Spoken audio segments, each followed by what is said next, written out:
Good evening. I'd like to formally welcome everyone, including members of the gallery and the press, to this council meeting tonight. My name is Councillor Brett Cunningham and I am the Mayor of the Golden Plains Shire Council. Tonight this council meeting is taking place within the council chambers at the Golden Plains Civic Centre in Bannockburn and is open to the public. This meeting is being live streamed in accordance with council's governance rules, and I welcome any viewers joining us online. As the meeting is open to the public to attend, if the live stream ceases at any time, the meeting will continue. I would now recite the opening declaration on behalf of all of the councillors. We, the councillors of the Golden Plains Shire, declare that we will undertake on every occasion to carry out our duties in the best interest of the community, and that our conduct shall maintain the standards of the Code of Good Governance, so that we may faithfully represent and uphold the trust placed in this council by the people of the Golden Plains Shire. Acknowledgement of country. Golden Plains Shire spans the traditional lands of the Wadawurrung and the East Tamar people. Council acknowledges them as the traditional owners and custodians, and we pay respects to both Wadawurrung and East Tamar elders, past, present and emerging. Council extends that respect to all Aboriginal and Torres Strait Islander people who are part of the Golden Plains Shire.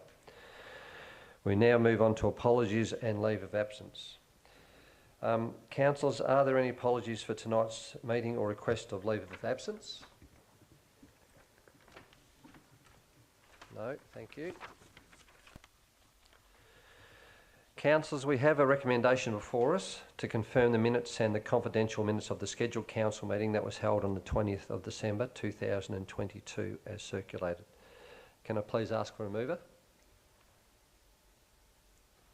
Councillor Jepson, thank you. A seconder? Councillor Kirby, thank you. Councillor Jepson, would you like to speak to the motion? Nothing further. Thank you.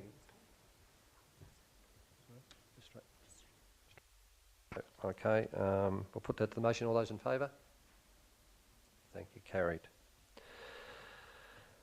The next part of the agenda is conflict of interest. Councillors, are there any declarations of conflicts of interest? Councillor Rowe, thank you. Thanks, Mr Mayor. Got a material conflict of interest on item number 7.5. Thank you. Just need to, if you could tell us the basis of that conflict of interest. Basis of the conflict of interest is in relation to authorisation of travelling expense. Thank you. Any other councillors? Councillors, I do have a conflict of interest which I wish to declare, which is for agenda item 8.1. My conflict of interest is a general conflict based on family and friends living in the applicable area. Thank you. We move on. Before we commence tonight's formal agenda, Councillor Getson will read a short statement. Thank you, Councillor. Thank you, Mr Mayor. I would like to address comments that are made at the December 2022 council meeting that inferred that poor internet connection at the Linton facilities was due to council officers choosing not to pursue available options. I mentioned that the Linton Historical Society had been able to live stream their meetings and had no trouble with internet connection. I had attended meetings and saw them Zoom with others. However, I was not aware that at the time live streaming and Zoom were two separate issues. I now know that I was incorrect and I was mistaken in my comments. I am confident the council staff have investigated all avenues and that there are no suitable options currently available that would provide adequate bandwidth to allow both live streaming and virtual attendance by councillors or community members. This is due to the available network infrastructure in Linton and is out of council's control. I look forward to our meetings in Linton this year and appreciate the support of council officers to make these meetings possible. My intentions was to save the staff the trip up to Linton if the Historical Society were able to allow us to use their facility, but I now understand the difference between Zoom and live streaming and realise I was incorrect. Thanks, Mr Mayor. Thank you, Councillor Jepson. We move on to public question time. Public question time runs for 30 minutes. We consider questions received with notice from the public. I will call each person who has submitted a question forward. please come up to the microphone and ask your question only, as it was submitted. Any additional statements that have been submitted with your question are not to be read. I note that there's an opportunity for discussion or debate on questions asked or answers. And I appreciate the number of people that have submitted questions tonight. It's the most I think we've had since I've been on council. I'll start the first couple of questions. So can I please ask if we have an Annalise Cranberry here? Yes. Thank you, Annalise. Just if you'd like to step up to the lectern there, and you can please read your question. Given the impending revision of the Code of Accepted Farming Practice for the Welfare of Poultry, December 2003, as amended, in early 2023, namely the Poultry Standards Guidelines 2022, how will the Council apply the new regulations to recent or pending permits for this type of large-scale poultry business? Thank you. Your response will be provided by Director of Community and Planning Growth, Director Sagona. Thank you. Thank you, Mayor Gamble. Thanks for the question. So these guidelines are not yet incorporated into the planning scheme and therefore have no weight through the planning process. The implementation of the standards and guidelines is up to each state's relevant minister to implement. This means that implementation may ultimately differ from state to state, and that in Victoria, implementation may or may not be via the planning system. Officers understand that the most likely method of implementation will be via the adoption of the proposed standards by regulation under existing animal welfare legislation. Thank you, Director Sagona. Annalise, so you've got a second question for our council. Thank you. Thank you. For example, a condition of the new standards and guidelines for poultry 2022 is the provision of access to bathing, dunking water for ducks. What will Golden Plains Shire do to ensure that the applicant of the proposed duck farm at 540 English Road, Lethbridge, complies with the new Poultry Standards Guidelines 2022 as specified as a condition of the permit? Okay. Once again, I'll please call upon Director Sagona to provide a reply. As per the previous answer, the standards and guidelines are not yet and are not likely to become part of the planning scheme. The implementation of those proposed standards, including all those relating to the bathing and dunking water for ducks, will be the responsibility of the relevant animal welfare agencies. Thank you. Thank you for taking the time to come along tonight and ask those questions. Thank you. Can I please ask if Ruth Weston is here tonight? Thank you. Ruth?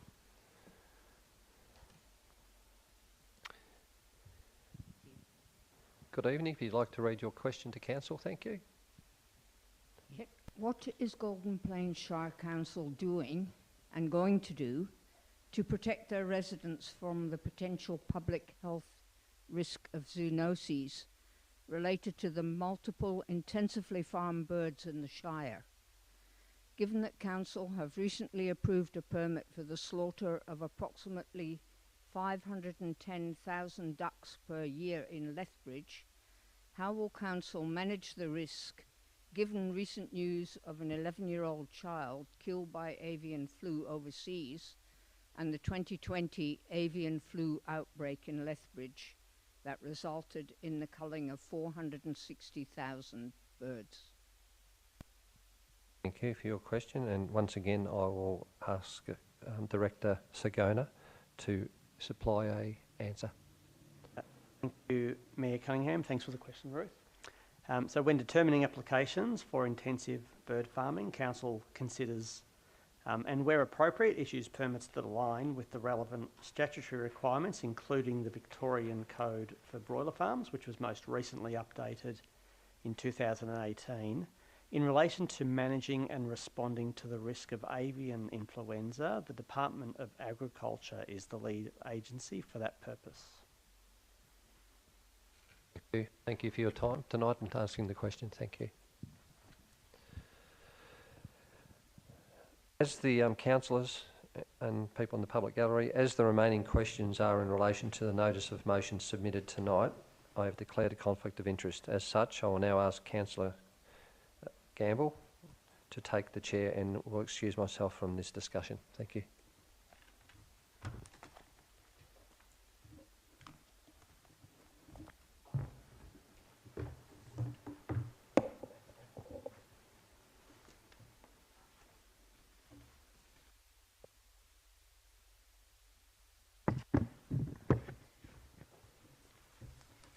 Okay, good evening everyone.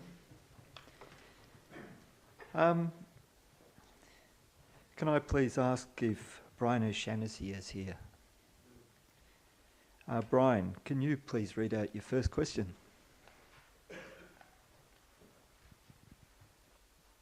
And welcome. Thank you. Point of order, with regards to this question, given the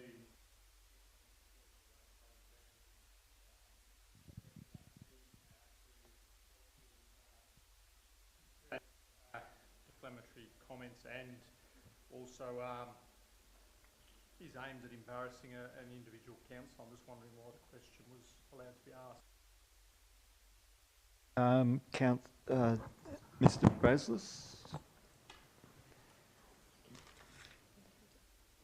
Could you, I didn't hear. Oh, we just got to do this point of order first then.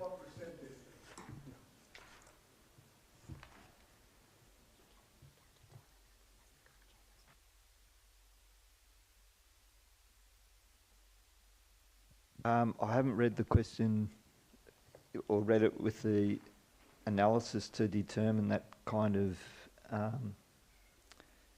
implication that you were saying, Councillor Sharkey. So it's a difficult one. Just given the question actually is specific to me and not general in nature, I find it odd that the question has been allowed to be asked. I've got the question here, but I haven't thought about it in those terms. The question is whether it should have been disallowed in the first place by staff, by... It's up to the chair, okay.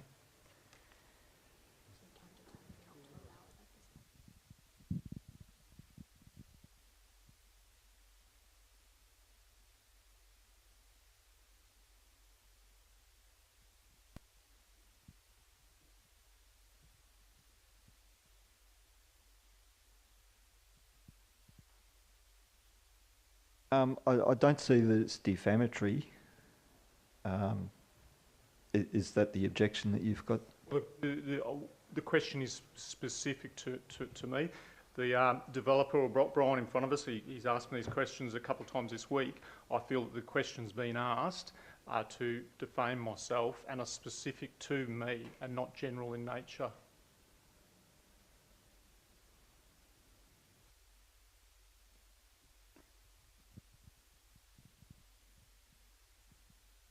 That they are aimed at embarrassing a specific councillor.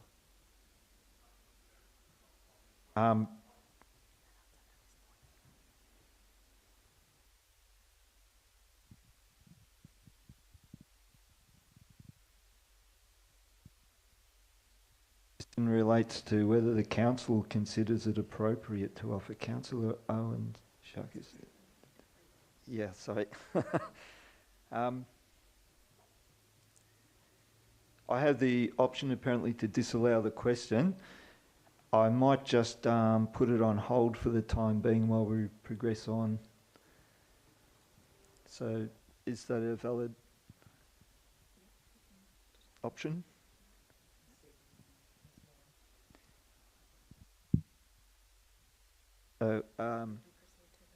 Yeah, so given the second question also relates to that, at this stage, Brian will just put that question on hold, and maybe the Brains Trust here can have a little bit of a think about it for a bit more advice. The next Next question is provided by Daniel O'Shaughnessy. And is Daniel here to ask his question? Welcome, Daniel. Yeah, if you could please read out your first question. Thank you. Prior to March 21 council meeting, what information was supplied to the councillors in order to make a decision that the public open space is no longer required? I request that all relevant supporting studies and documentation, cost-benefit studies, social impact, net gain, etc., be forwarded to me. Okay, thank you. A response will be provided by Director Josipovic, Director Infrastructure and Environment. Thank you, Mr. Chair, and thank you, Daniel, for the question. As mentioned in the March 2021 Council report, the work undertaken for the Bannockburn Growth Plan indicated a need for at least 2 football ovals and netball courts as a result of growth across the Bannockburn area. These could not be accommodated at the recreation precinct and therefore would be planned in the new growth area. A link to the Bannockburn Growth Plan is available on Council's website. Thank you. And you have a second question, Daniel.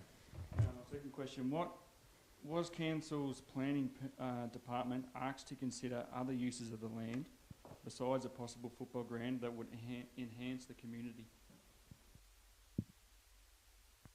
This response will be provided by Director Community Planning and Growth, Director Sigona.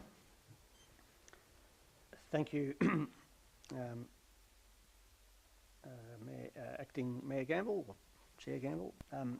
Council's planning department has considered the proposal and considers the most appropriate use of the land in the context of the broader strategic land use planning for the area is residential, and this is mainly because of the preference to locate additional recreation development within the future precinct structure planning for Bannockburn.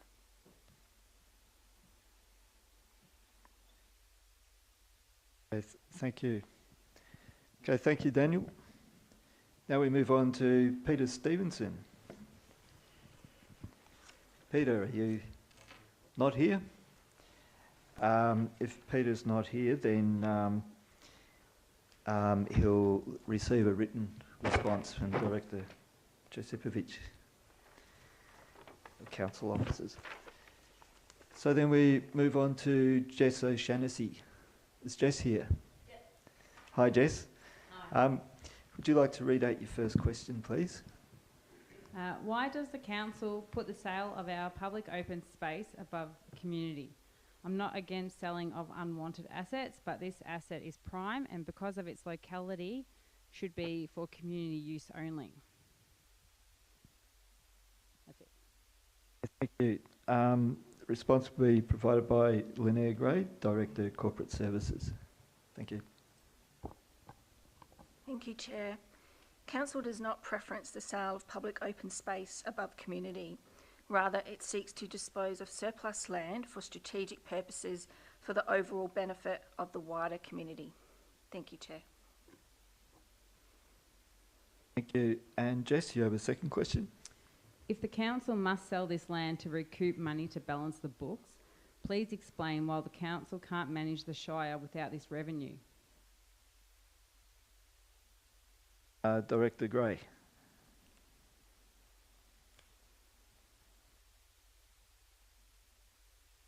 Chair. As per the March 2021 resolution of Council, net profits from sale would be allocated to a dedicated new recreational future fund, a reserve, for the future recreational improvements across the Shire. Thank you, Chair. Thank you. Thanks, Jessica. Now is Tim Shaughnessy here? Tim O'Shaughnessy. Welcome, Tim. You're welcome to read your first question. Thank you. Does the council realise that the private market is the best provider of public housing and it is not obligated, and is it not obligated to make this 10-acre a public hotspot? Director Sigona. Thank you, Chair. Council is of the view that both the public and the private sector have an important role to play in the planning and delivery of social and affordable housing, and that successful provision of such housing often involves a partnership approach. Thank you. Tim, you have a second question? Why didn't the council publish a residential street plan of the area before March 2021 meeting to be more transparent to the community? Sigona. Thank you. The March 2021 decision of council related to potential sale and rezoning of the land.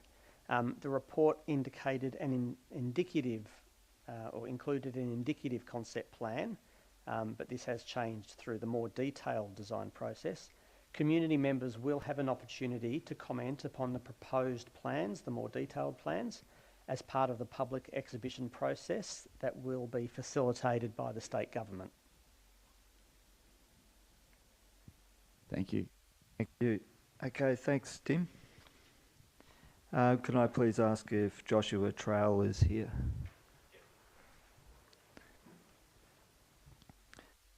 Hi, Josh. So can you please read out your first question? Council has indicated in the past that the rezoning or planning scheme amendment and future decision to sell this land are entirely separate decisions. However, both decisions are closely linked, and a decision to rezone this land would remove all the protections provided by the current public land zoning, instead establishing the primary purpose of this land to be for residential purposes. Suggestions in the past that these are entirely separate decisions with separate opportunities for public consultation are somewhat misleading to the community.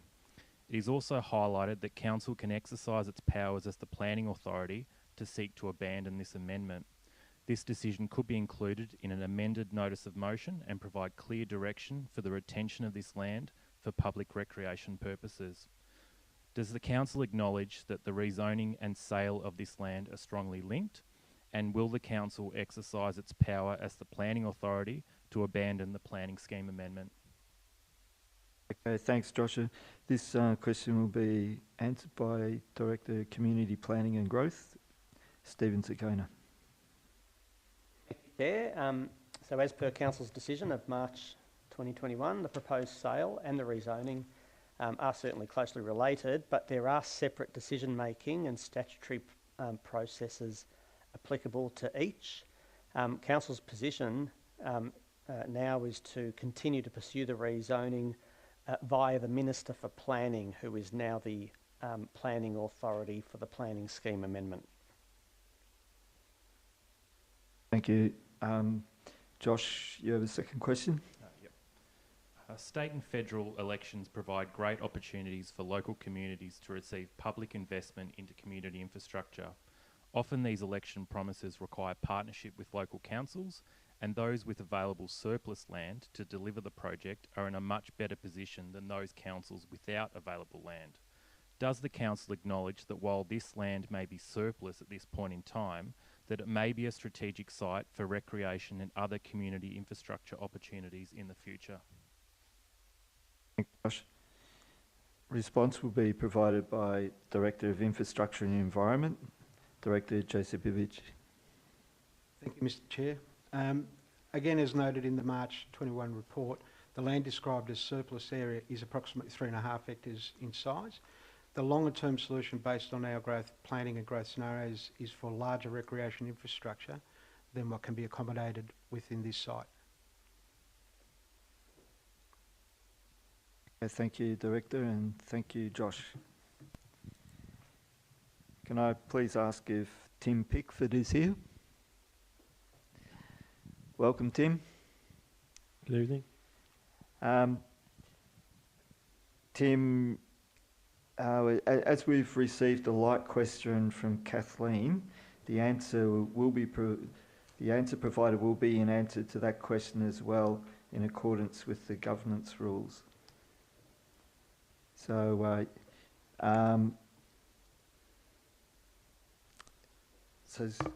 Do we need to see whether Kathleen's here to answer that? Okay, yep. You're fine to read your first question, Tim. In relation to item 8.1, notice of motion, has the council performed any formal consultation with the community, mainly those stakeholders adjacent to the land proposed to be sold? Right, thanks. And Director Gray. Thank you, Chair. In relation to any potential sale of the land, formal consultation would occur as per Council's community engagement policy, as required by the Local Government Act 2020. In relation to rezoning and subdivision, community members will have an opportunity to comment upon the proposed plans as part of the public exhibition process that will be facilitated by the state government. Thank you, Chair. Thank you. Tim, your second question, please.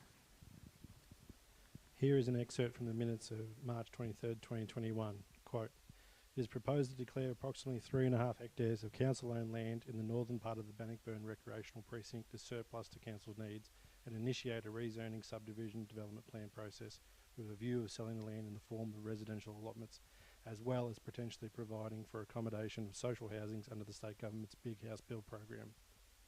What steps have the council taken to ensure that these social housing developments prosper, given there is already a lack of public transport and employment opportunities in the Golden Plains Shire?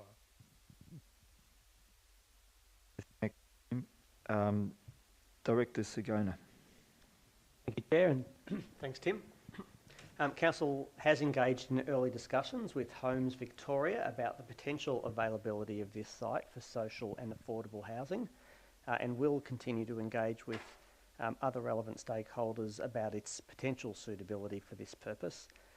Council is constantly lobbying for improved public transport and is active in pursuing and facilitating economic and employment opportunities for all residents of the Shire. Thank you. Tim.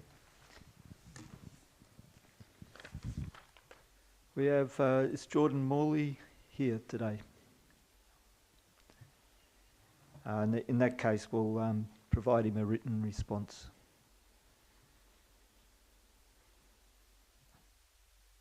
So, is Kathleen Martz here?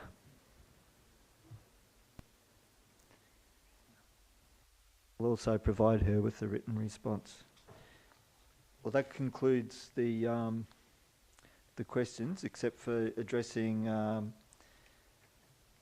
whether Brian O'Shannessy can ask his questions, which Councillor Sharkey has found objectionable in nature, and the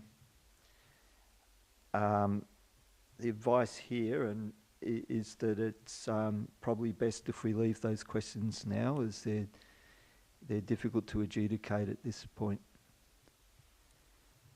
So,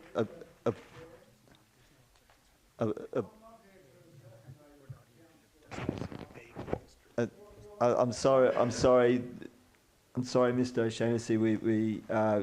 No further questions are allowed at this stage. We can follow this up at a later date, and perhaps we can supply you with answers via a letter written form at a later date. But at this moment, it's fraught with some serious issues.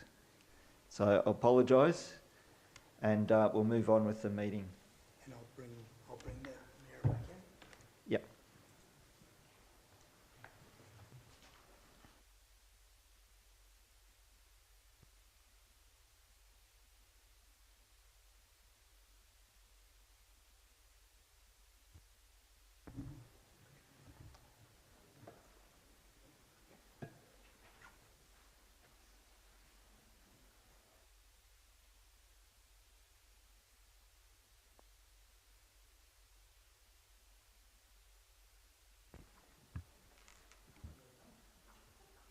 For me.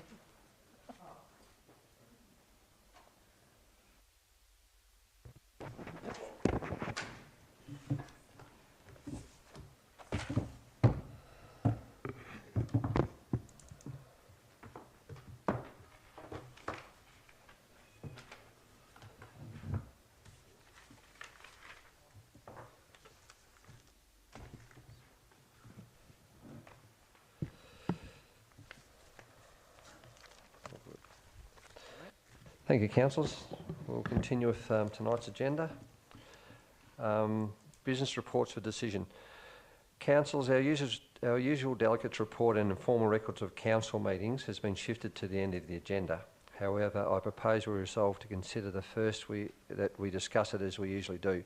Can I please ask for a mover for the item listed as agenda item 7.13 to be considered before the item listed as 7.1? Can I ask for a mover? Thank you, Councillor Whitfield. Can I have a seconder? Councillor Gamble. Thank you. All those in favour? Yep. Show of hands. Thank you. Motion carried. So, 7.13.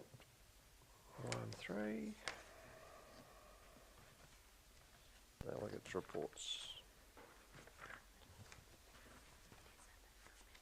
Which one? Motion carried. Thank you. Councillors, I refer to page 60 for the recommendation for this report. The Council receives and note delegates' reports in informal meetings of councillors for the past month. Are there any questions?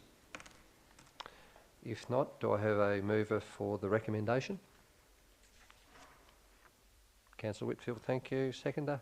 Councillor Kirby, thank you. Councillor Whitfield, do you like to speak to the motion, please? Just quickly, I will. Thanks, Mr Mayor. Yes, since our last meeting, I've been along to a number of events, the Golden Plains Shire Community Awards, the Inverleigh Stray Day Community Breakfast, the Golden Plains Shire Mempsey meeting, the Bannockburn War Memorial 100-year celebration.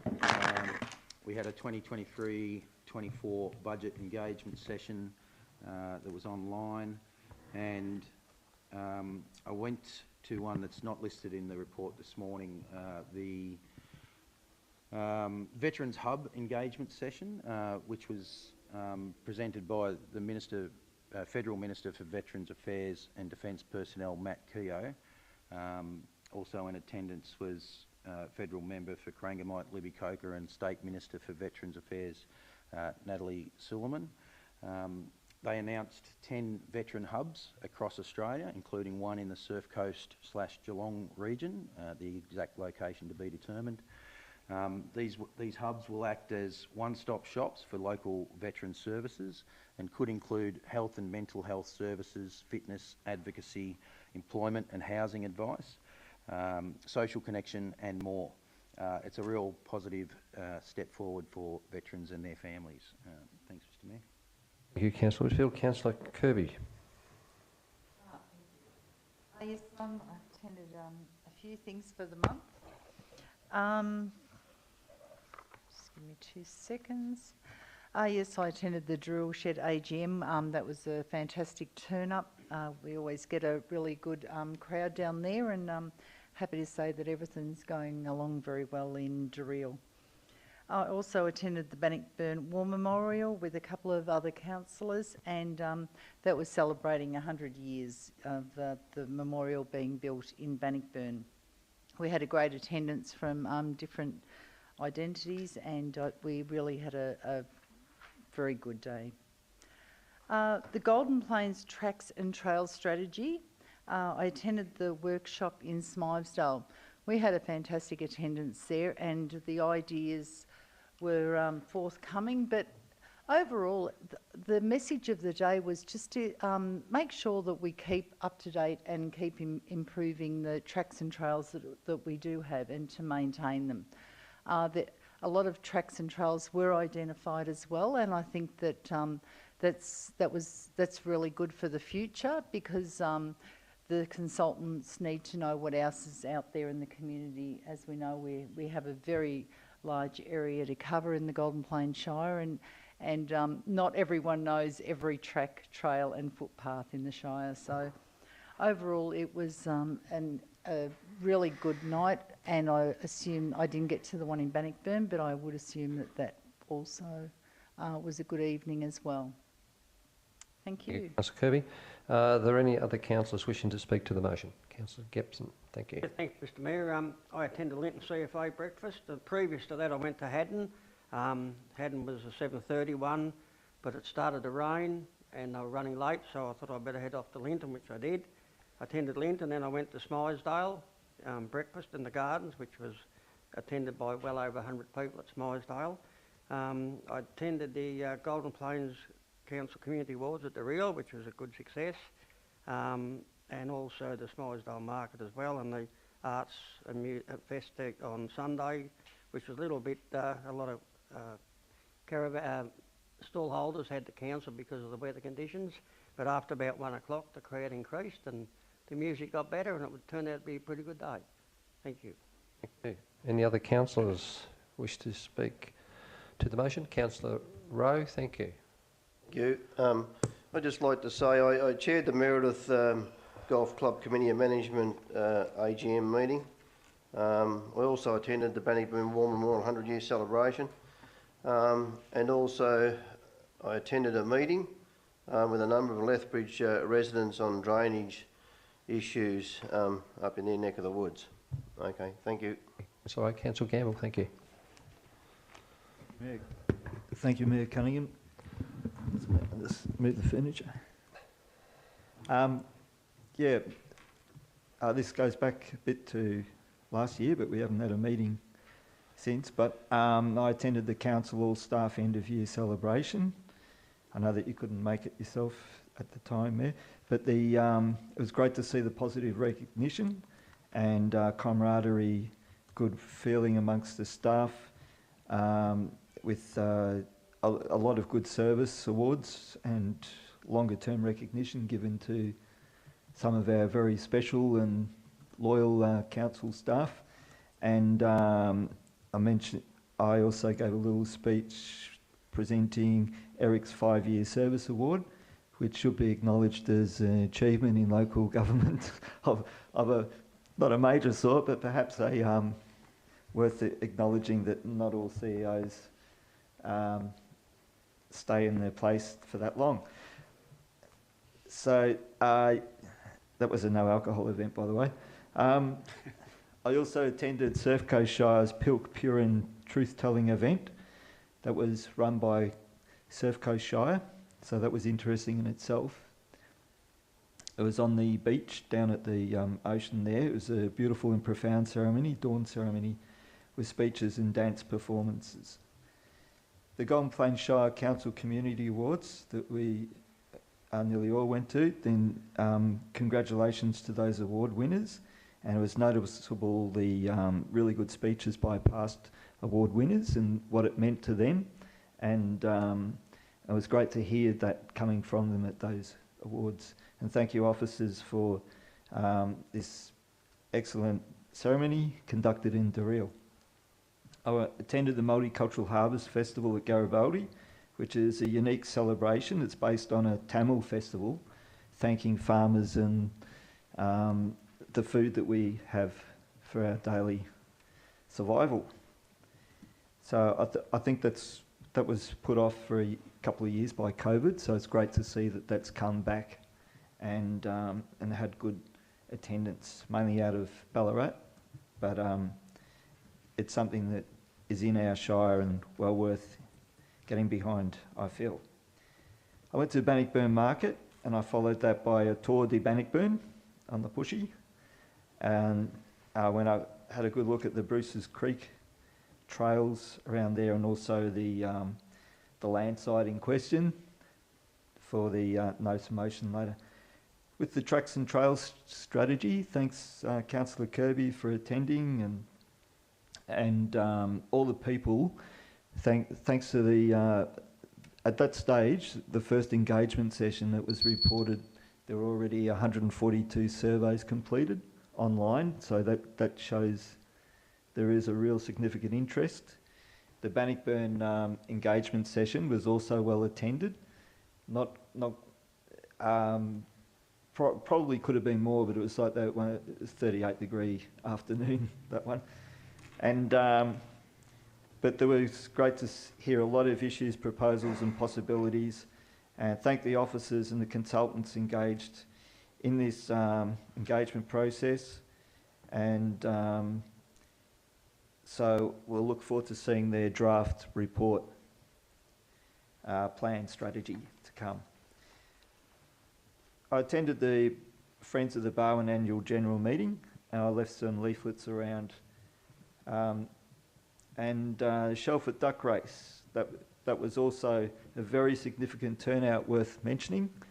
It's one of the biggest groups of people I've seen in any public event in our shire, and it was a very successful community event. So I'll leave it there. Thank you, Mayor. Thank you, Councillor Gamble. Any other councillors wish to speak to the motion? Councillor Sharkey, thank you.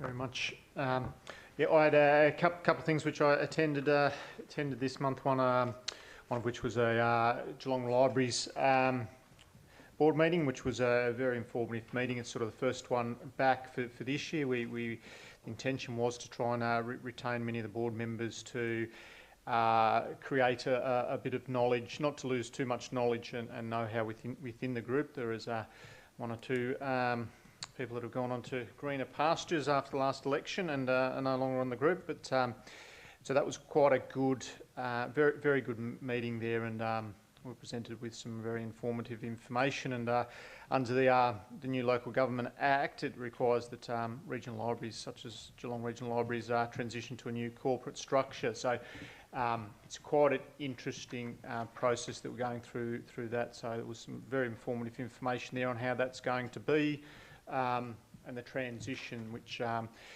the CEO there and will come out and present to all councils in the coming months. So it's quite an interesting transition. Also, as most of us did, if not all of us, also attended the online budget engagement session, which was quite good. I think I've always been a strong advocate, or someone that really has maybe too much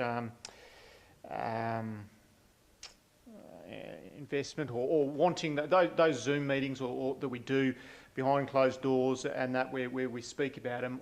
It's so easy for the community to turn up, jump on, ask a couple of questions and then get out. It's such a great way to engage with us, and it's good for us as well to be able to sit at home and be able to listen to the questions and that. So it's quite easy. I'm always disappointed by the amount of people that come. As everyone around here would like to see tens and tens of people, and we do struggle to get singles of numbers, and the people that do tend to seem to be the same year after year. But it's very easy for residents to come. So we learned a good bit from residents there, and there was some pretty informative questions that will help guide the budget process. For those that don't recall, the way in which we're doing the budget process now, it was very hard for a lot of people going back.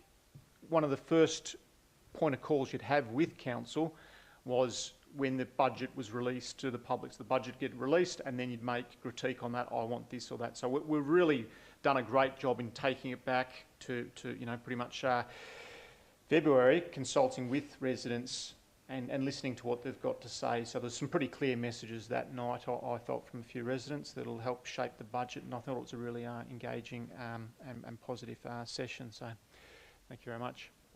Thank you. Councillor Whitfield, would you like to close? No, thanks, Mr Mayor. Thank you very much. Further to add. I'll now put the motion. All those in favour? Carried. Thank you. Councillors, as we discussed, and for the benefit of those joining us online and in the public gallery, as the agenda reports are available for review by councils and the public prior to the meeting, council officers will not be asked to introduce reports. I encourage anyone in attendance or viewing online to refer to tonight's agenda on the council's website for further information. Council officers are in attendance tonight to assist with any questions that councillors may have. Councillors, I'd like to refer you to page 6 for the recommendation of this report. Done. Agenda item 7.1, Local Road and Community Infrastructure Phase 4 Funding Allocation. Councillors, do we have any questions? Councillor Kirby, thank you. Thank you, Director. I'd just like to know, at the present time, does Shelford have we prepared a master plan for Shelford for their community? We haven't prepared a detailed plan of the playground. We have been in discussions with the Shelford community and the management group down there about relocating it where an appropriate place might be, moving it away from the toilet and bit further in towards the centre of the reserve. But we haven't undertaken any detailed design or concept design work at this stage. I know that there was plans of doing one, but I'm just not sure if the community has come together yet to, as you said, that you haven't, but do we have a timeline then? We are planning on doing a refresh of the play space strategy, given that we've delivered, I'd say, a little bit more than half of the top 10 playgrounds, plus we've done some major upgrades on a number of the playgrounds that sit outside the top 10 because of the maintenance requirements and, you know, fixing the softball and that sort of stuff. So we are proposing to put up a refresh of the play space strategy in the next month or so. I'd have to take that on notice about where Shelford sits within the priorities of the rest of the playgrounds. I'm not quite sure at this stage. Thank you. Any further questions to the Director, councillors? Have another question, Councillor Kirby? Yes, it's just regarding a grader. Do we have a roller that would sit behind a new grader at this stage, or are they attached and you can use them both together? Because just thinking ahead, you know, are we buying two separate things, or are we buying something that can be manned by one person? You can have attached rollers to graders, absolutely, and that's what we use most of the time. But in some areas where turnaround, you know, the ability to turn around a grader and a roller is problematic, then you might have a separate roller. The fact of the matter is that if you have a separate roller, heavier roller, you get better compaction than the tow behind roller. So we would use the tow behind roller on roads that are probably lower traffic volume, and the bigger rollers on the higher traffic volumes. But if we were to buy an additional one, I'd say we'd have a tow behind roller to do the less urgent works, so to speak. Thank you. Director Joseph, any further questions? Councillors, any questions? If not, can I do I have a mover of the recommendation? Councillor Whitfield, thank you. Can I please ask for a seconder? Councillor Sharkey, thank you. Councillor Whitfield, do you please like to speak to the motion? Thank you. Yes, I move the recommendation as the motion. The Local Roads and Community Infrastructure Phase 4 funding allocation is before us, and Golden Plains Shire has been allocated almost $1.35 million, subject to the projects meeting the eligibility requirements of the fund, and those requirements actually haven't been released yet, but council officers are confident the criteria won't vary greatly from the last phase. Since the federal government introduced this funding stream to assist in recovery from the pandemic, Golden Plains Shire has received $5.513 million towards local roads and community infrastructure. The recommendation shows the distribution of the $1.33 million in funds towards projects that have been through a prioritising process. They include drainage improvements at various locations to the value of just over $800,000, Sebastopol-Smersdale Road, $310,000, the Inverleigh Golf Club septic system, $150,000, Ross Creek Public Toilet and Septic Upgrade, $45,000, and safety fencing at the Linton Recreation Reserve for $20,000. You can see from that list that the projects are spread across the Shire. The subject to the Department of Infrastructure, Transport, Regional Development and Communications and the Arts approval, these infrastructure improvements will be extremely welcome. Projects funded through the LRCI must be delivered by the 30th of June 2025, and this funding stream has been great for Golden Plains Shire, and I wish there was more of it. Thanks, Mr. Mayor. Thank you, Councillor Whitfield. Councillor Sharkey. Thank you very much, Mr. Mayor.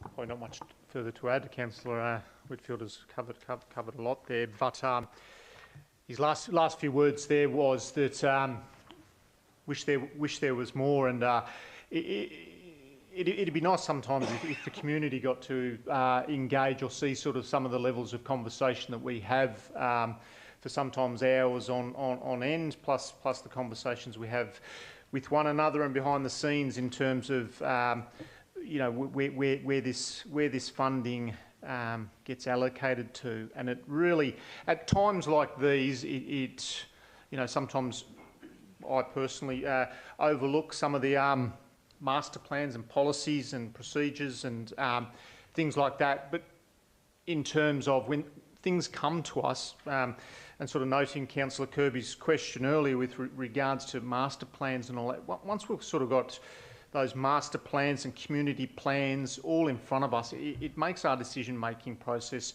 a lot easier. We have to be really, really mindful that when we do make commitments to some sectors of our Shire, it has also the added pressure from other communities around the Shire, increasing their needs and wants. So this is I feel these items that we've got here are fair and balanced.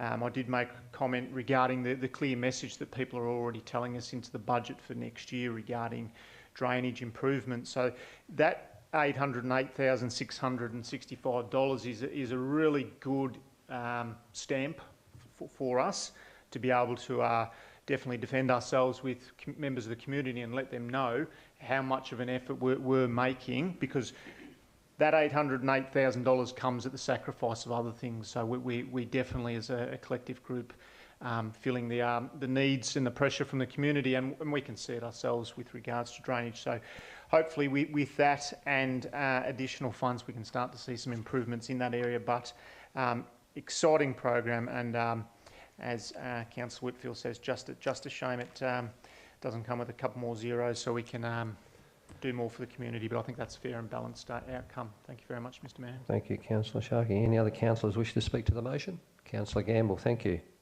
I'd like to move an amendment as circulated on the pink sheet of paper.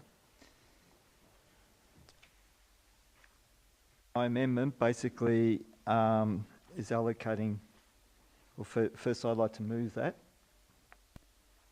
I'll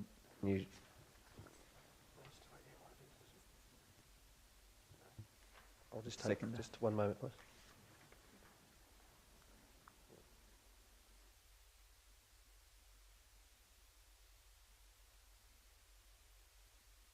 So Gamble, can I just confirm that your amendment to the motion is what's showing on the screen there? Yes. Okay, so we need a second. Do we have a seconder for Councillor? I'll give you a moment to read the amendment, councillors.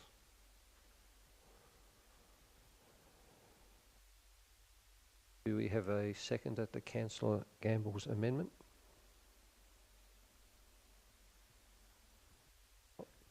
Make of argument. Lapses, thank you. Any other councillors wish to speak to the original motion? Any councillors wish to speak against?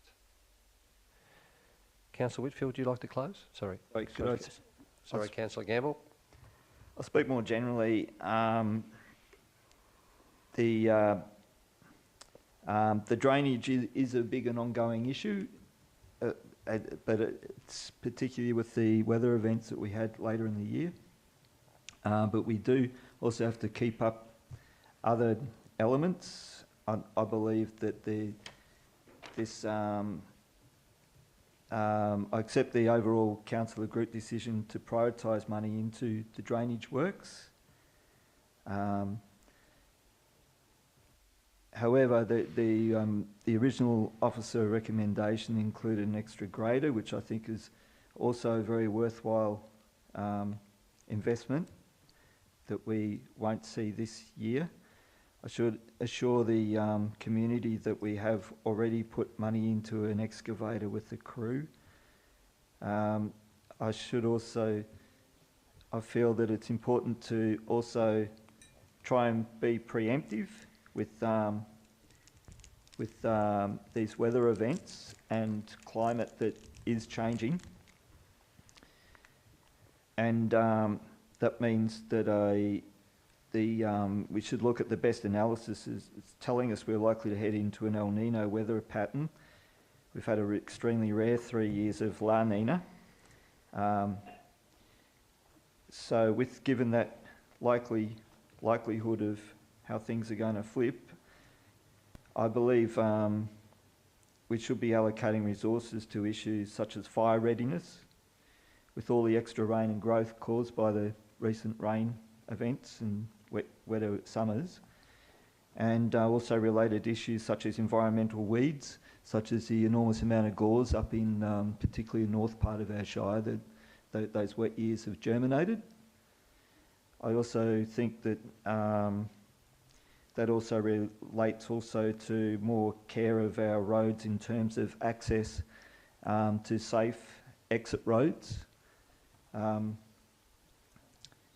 So we do have to be cognizant of these kind of issues that will be coming up, and I'd also, I'll leave my comments there. Thanks. Thanks, Councillor Gamble. Any other councillors wishing to speak to the motion? Councillor Kirby, thank you. Thank you. Yes, once again, as we can see with the drainage improvements, we just know that we've been battling in this area for quite a number of years, and to have this money come to council and for us to be able to allocate it, I think it's a major priority. We've listened to the community, rates, roads and rubbish, or recycling as it is today, but you know, we've got to make sure that if we're maintaining the gutters, the sides of the roads, a lot of these issues won't be happening in floods. We've got to make sure that drains are cleaned out and the sides of our roads are not breaking up, because we've got to get the gutters right to make sure before we form up the roads, the water's got somewhere to go. So I think even though I'm very disappointed for Shelford, I think that overall this is a bigger project at this time, and I look forward to seeing a lot of the drainage improvements around the Shire.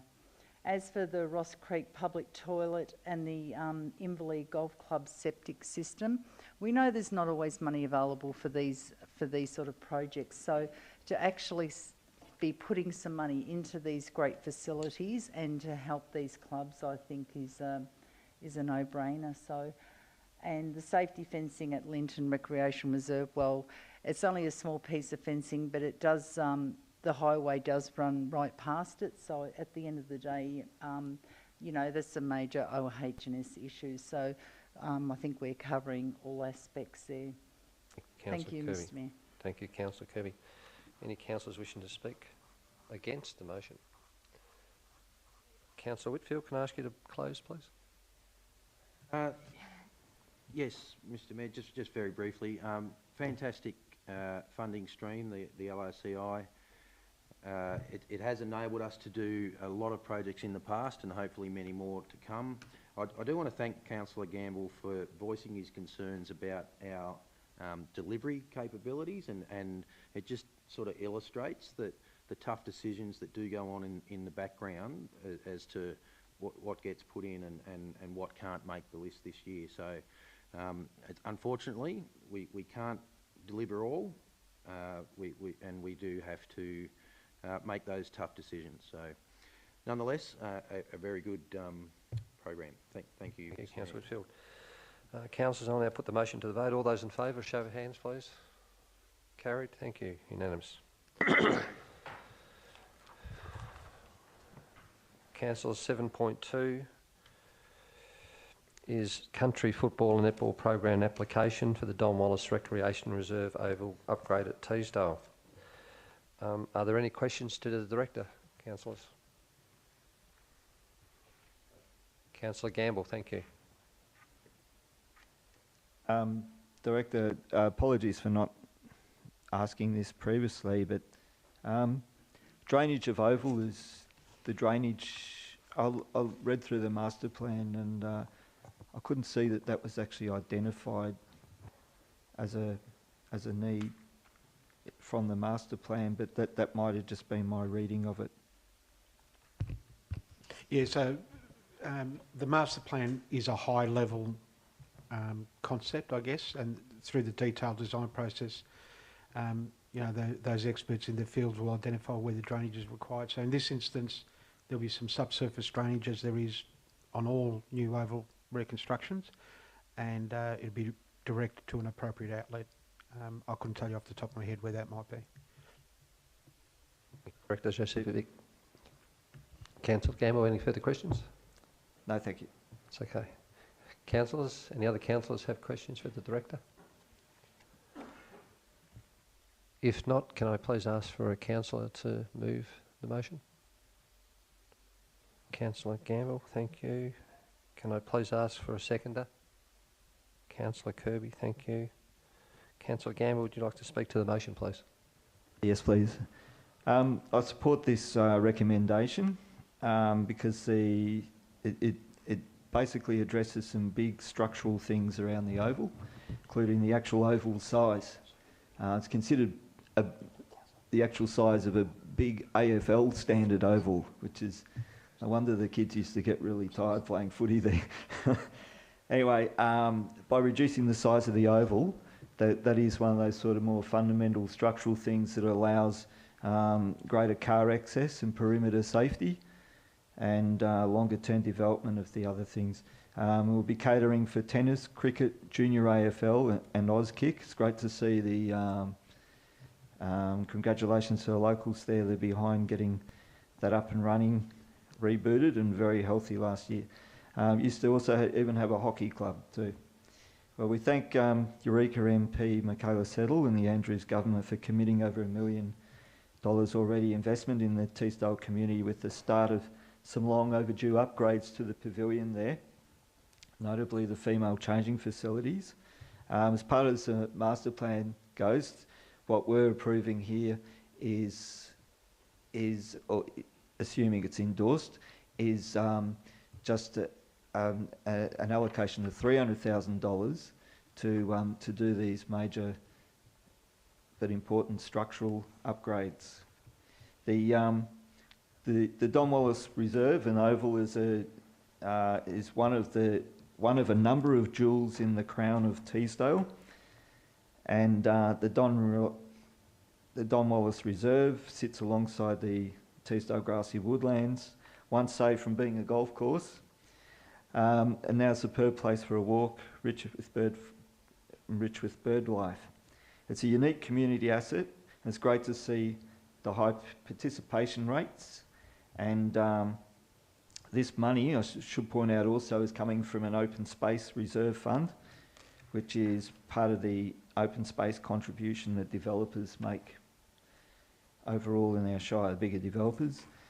Improvements in so it's part of the master plan with big improvements for the precinct, and it's also one of the big priorities in the Teesdale community plan, alongside an off-road trail to Bannockburn. But certainly it'd be great to see this happening in Teesdale. Thank you. Thank you, Councillor Gamble. Councillor Kirby. Thank you, Mr Mayor. Yeah, the Don Wallace Recreation Reserve, they have a population of 3,500 people who reside in Teesdale, and it's likely to increase to 5,000 by 2040.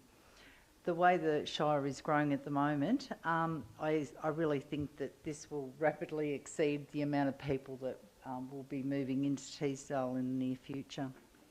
So it's imperative as a council that we are on the right foot, we are looking to the future, and we need to get these old buildings replaced, upgraded, certain things replaced, so if it's new lighting or new roadways going into the facility. I endorse the preparation and the submission of this funding application. Council will need to commit $400,000 to leverage $250,000 from the SRV. This is, it's not small change, but in the scheme of things, this is the type of money that we need to have. We've got to have big dollars to make good improvements in our recreation facilities. The estimated cost will be around $650,000, and I think that We're also looking and proposing $300,000 from the 23-24 budget as well to make an additional amount. As we heard, we have had some money from the Labor Party, and this has been very welcome to get this facility up and going. So I look forward to putting in for this grant, and fingers crossed that we do get this funding money from the country football and netball. Thank you. Councillor Kirby. Any other councillors wishing to speak to the motion? Councillor Sharkey, thank you. Thank you very much, Mayor Cunningham. I'll just add a couple of points. Generally, myself, personally, I do try to scrutinise these ones a little bit more than others because they tend to come in at last minute. That sort of been unbudgeted items where we're moving funds. Something like this is next to impossible to argue against. It's absolutely a fantastic opportunity. This really shows and proves what good planning can do. And I know I made mention before about master plans and all that, but having put this master plan in place here really makes it easy for us to make these decisions. But further to that, it makes it a lot easier as well for the state government to be able to invest nearly $1.5 million in female change rooms and the like. So this is a great example of what good planning, how good planning results in great outcomes for the community. It does come off the back of some tough decisions during the year to be able to have the flexibility in the budget to be able to do these things, and I think that's a full credit to the staff and the way that we make the tough decisions during the year. Councillor Gamble referred to this precinct as a jewel in Teesdale's crown, and I'd probably go one step further and sort of say that it genuinely is a jewel in the whole Shire. Like, it's a fantastic precinct. And a lot of people that would go past that now and not have an appreciation like we all do here of that master plan into the future. It's going to be a truly exciting location within Teesdale. And as Councillor Kirby made mention, that the population there is growing. There's a lot of new subdivisions and growth going on in the area. So a lot more demand from young families and football and netball and like. So this is a really exciting project and one that has our full support. Thank you very much, Mr Mayor. Councillor Sharkey, well spoken. Any other councillors wishing to speak to the motion? Any councillors wishing to speak against the motion? If not, I'll ask Councillor Gamble to close. Thank you, Mayor. Yes, addressing Councillor Sharkey's point, the part of the master plan, the attraction to the investing in this oval is its overflow capacity to provide ability to host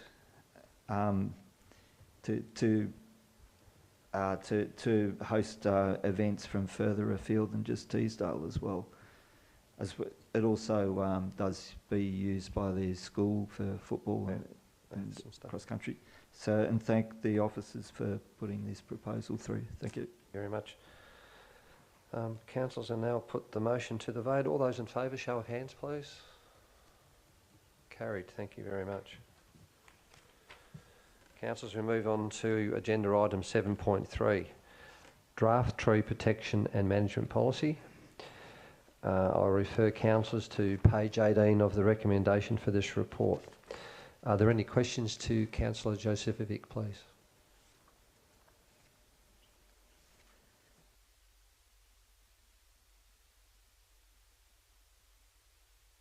No questions? Do I have a mover for this recommendation?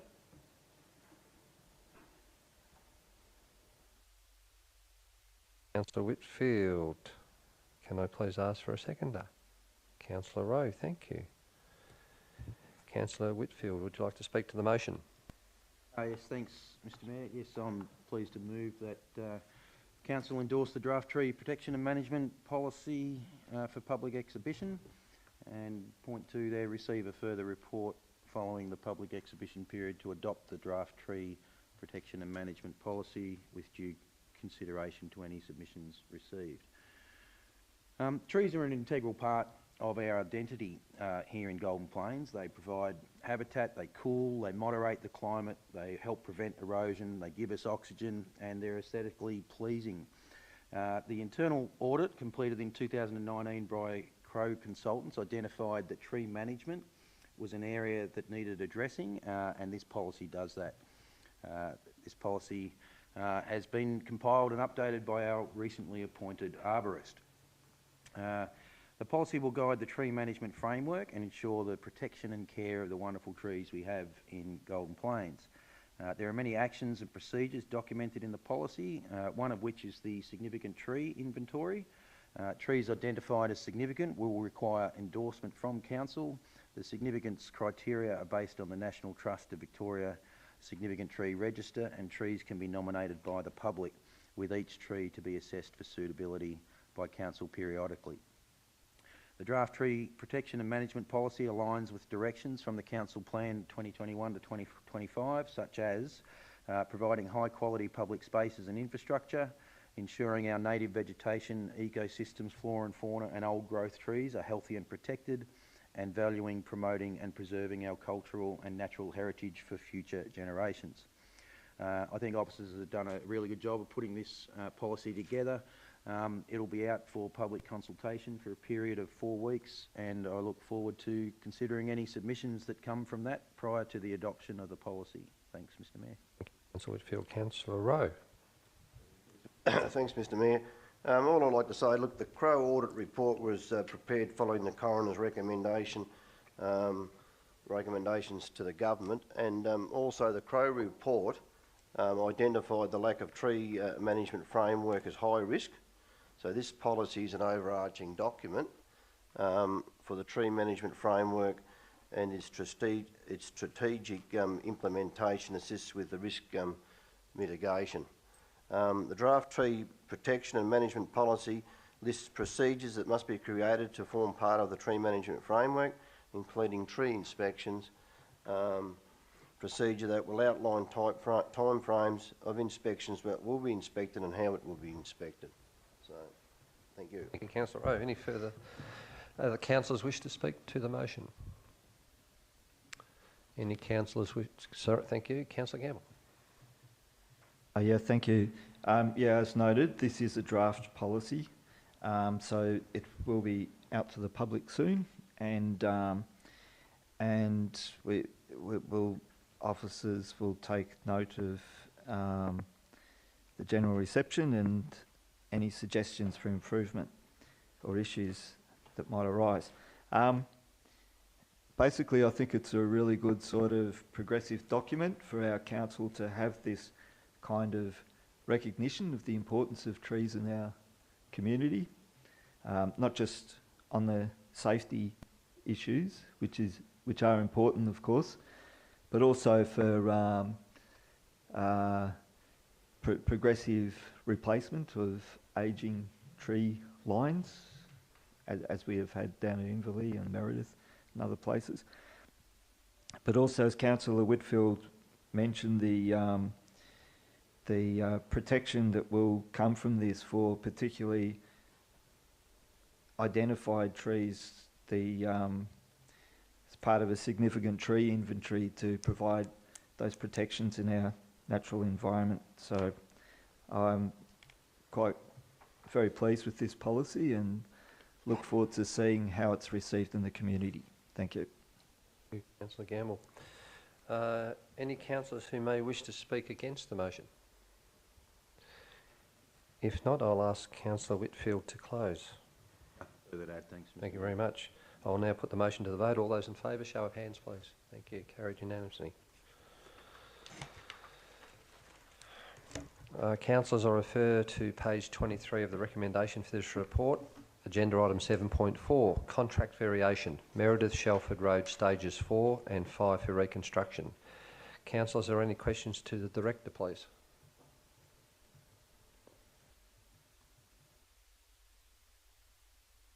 Councillor Kirby, thank you. Thank you. If this variant goes ahead, would you have a time frame of when this might be completed? Matter of days, weeks, if not days. It's the last piece of the work that needs to be done before that final seal is done. So fix the bridge, and it's just about wrapped up then. Thank you. Any further questions? Thank you, Councillor Gamble. Thank you. Director Josipovic, I often get questions concerning, or people notice that the parts of the second stage of the road works and sealing up there have got a lot of interesting imperfections. Not your normal potholes, but but there's some defects in the road surface there. And I'm asking you this question, a bit of a Dorothy Dixer, to put on record about the process of how those defects will be addressed. So typically, with a contract like that, there'll be a defects liability period, which is typically 12 months for a project that size, and we withhold either we either hold the bank guarantee from the contractor or withhold final payment until that defect liability period ends. And then we do a final inspection together with the contractor, agree on the defaults, and they fix them, and then the contract is basically ended. Does that answer your question? I just perhaps you can elaborate how that relates particularly to that stage 2 of the Meredith Road? Yeah, I think that's still in defects liability, and we may have extended it slightly because what we do is we normally do a final seal as part of our resealing program. So we might be doing some clean-up and patching work, minor patching work, before we do the final seal. And I'm not sure what the plan is for Meredith Shelford, whether we do it all in one hit or whether we're going to do it pretty much in the stages as it was rolled out, which I suspect is the case. Thank you. Councillors, can I please ask for a mover of the recommendation? Councillor Whitfield, thank you. Can I please ask for a councillor to be second the motion? Councillor Gamble, thank you. Councillor Whitfield, would you like to speak to the motion, please?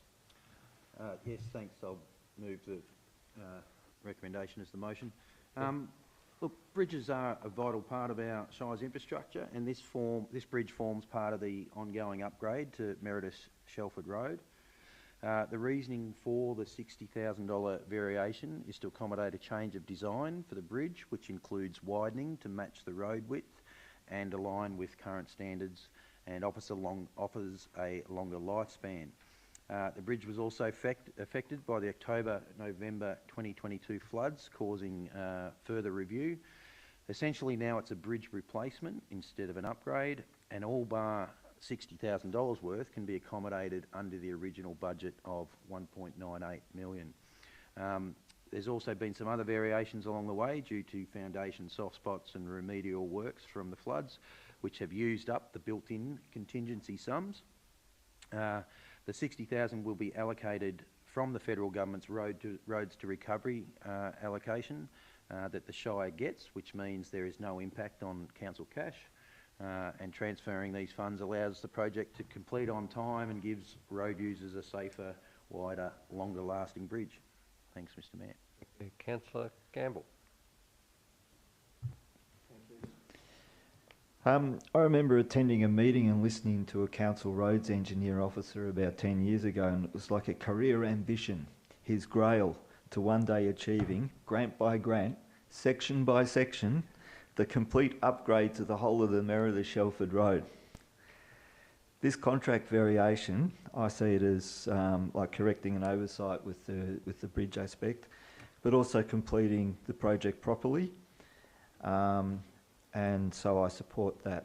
I thank the federal government once again, because at least half of this now very high standard road has been built with funding from the local road and community infrastructure program. It was over a year ago this councillor group endorsed the last phase to completion of the multi-million-dollar rebuild of this road, and I asked for a deferral. Is the money well spent? What is best for the community? I'm not so sure, but it's great for some in our community, but I see a need for infrastructure and services for a great many also. But I do appreciate it when I ride my bike up there. It's smooth and nice and quiet, and had some, used to have some pretty dangerous sections and corners. So there's a significant safety aspects to this road, in particular the upgrade. And I remember it seriously used to be more patches than road, not anymore. Any other councillors who may wish to speak to the motion? Any councillors wishing to speak against the motion? If not, I'll ask Councillor Whitfield to close. Nothing further, thanks. Thank you very much, Councillor Whitfield. I'll put the motion to the vote. All those in favour, show of hands, please. Carried unanimously. Thank you. Councillors, agenda item 7.5. Thank you, Councillor Rowe. Councillor expense and meeting attendance report Q2 ending 31st of December 2022. Councillors, I refer to page 28 of the recommendation of this report for your review. Are there any questions to the Director in regards to this agenda item?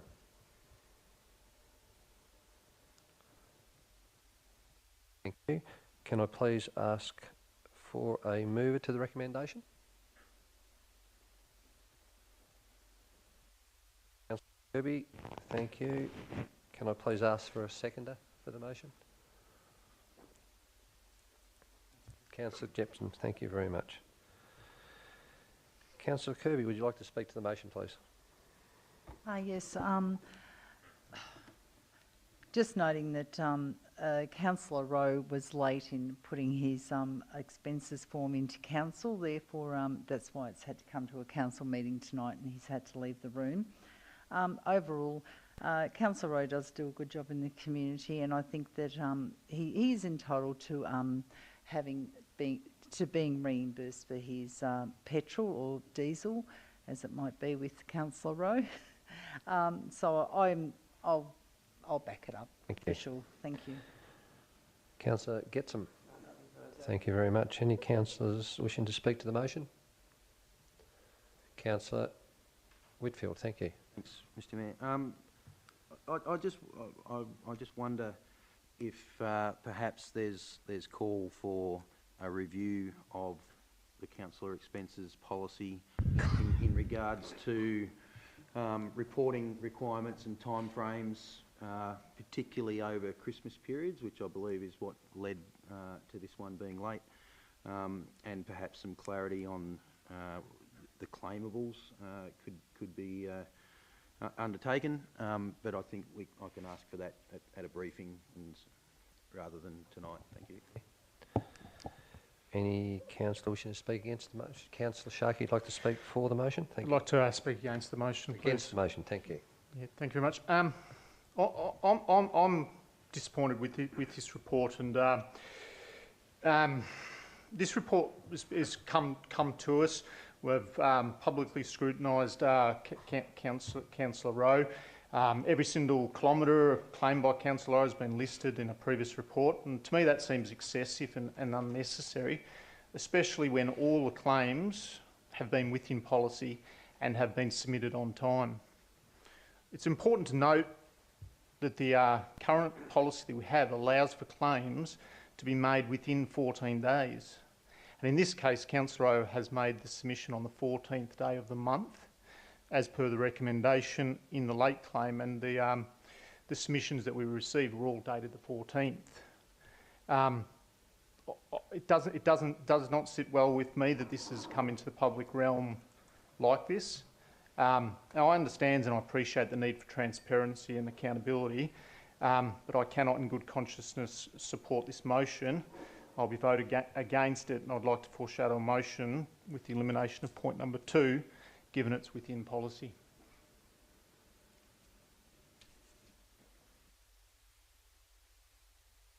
Take that on question. I think it might.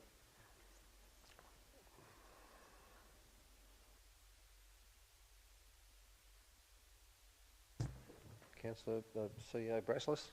Yeah, I might get the governance officer to explain why it was non-compliant, but I'll probably easier for the governance officer to give clarity as to why the submission as received was non-compliant.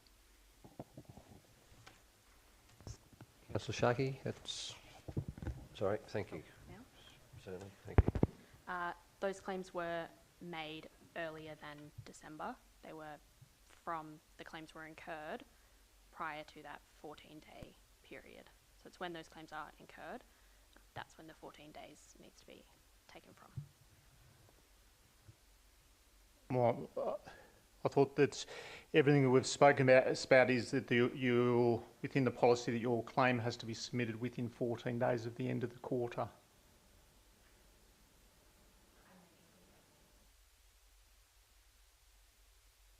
The motion that's before us actually says that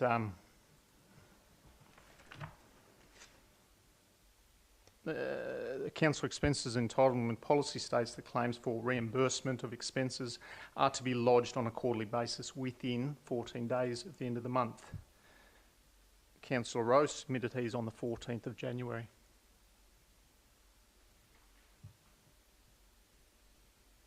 Days.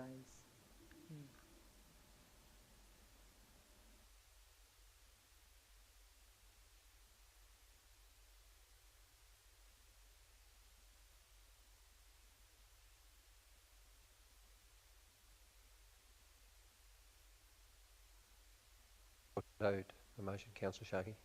That's right, because we do have a motion, so Yep. if that motion is lost, Right. but if that motion is passed, we would just pay the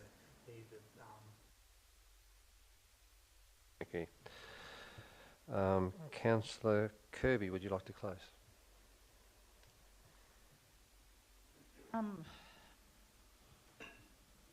Is the point of order? I didn't get a chance to speak. Sorry, my apologies, Councillor Gamble. Would you like to speak for or would you like to speak against? I'd like to speak for it. Speak for the motion, thank you, and my apologies. No, thank you. I'd just like to note for the record I had a claim too, but I withdrew it. As coming off being a mayor, you have expenses paid and I've forgotten the rules as to claiming, which is 2 weeks after the financial quarter. I withdrew my potential claim because it was put back to yet another month, and I accept I should have known the rules and not to have the complicated agendas, etc. There are much more important things which should be the focus of our roles as councillors. There were trips too I didn't record. I'd like to note this, where I use an electric bike as my vehicle, like tonight and about half the time to council events, such as last week I rode into Geelong and back for the Friends of the Barwon AGM.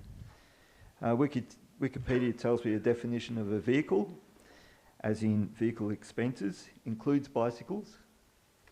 So I foreshadow I might in future claim council business trips conducted by bicycle transportation. I'd be happy to consider a much reduced rate than the ATO recommended rates of 78 cents per kilometre, which seems very generous in my opinion. I would thereby be encouraged to ride more and save ratepayers more money overall. Furthermore, distances and locations and times can be proven so much better for cycling travel with GPS maps, Strava, etc. And if any other councillor thinks this might be exploiting the rules to make a quick buck, they're welcome to join me and no reason they can't do the same, particularly with e-bikes. Such a councillor would also be saving carbon emissions, getting healthier, mind and body, provide a leadership model for a desperately needed to speed up transitioning economy and acting in accord with council policy and aspirations for a better world for future generations. But I recommend this motion. Thank you. Thank you. Councillor Kirby, would you like to close? Thank you. May I just ask the governance a question, please? I'm just wondering if it was after the 14 days, and that's why Councillor Rowe, it was lodged after. Maybe it was after 5 o'clock at night. I'm just wondering if that could have been the reasoning. I'm just trying to find the original documentation and when the submission was received. We were pretty confident at the time that it was a late submission, but either way, as has been discussed, it appears that it's as per the policy, the actual payments should be accredited to the councillors, but I'll take on board Councillor Sharkey's comments and we will look into it to clarify, and we'll also take it on board at the same time as Councillor Whitfield's comments in reviewing the policy. Okay. I'll now put the motion to the vote. All those in favour show of hands, please. Thank you. Carried. So division on that, Mr Mayor, please. Division. Thank you. Show of hands, those for. Councillor Getson, Councillor Kirby, Councillor Cunningham, Councillor Gamble, Councillor Whitfield. Those against? Councillor Sharkey. Thank you.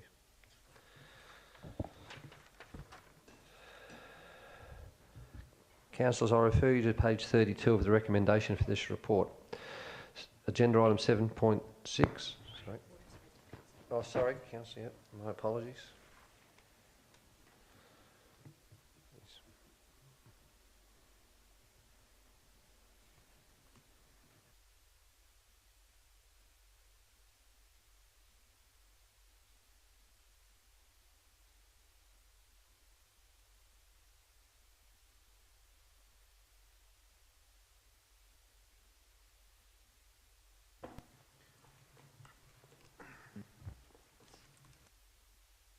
Thanks, Councillor. I just let you know that councillors did vote to adopt the council officer's recommendation. Okay. Discussion? Just general. Okay.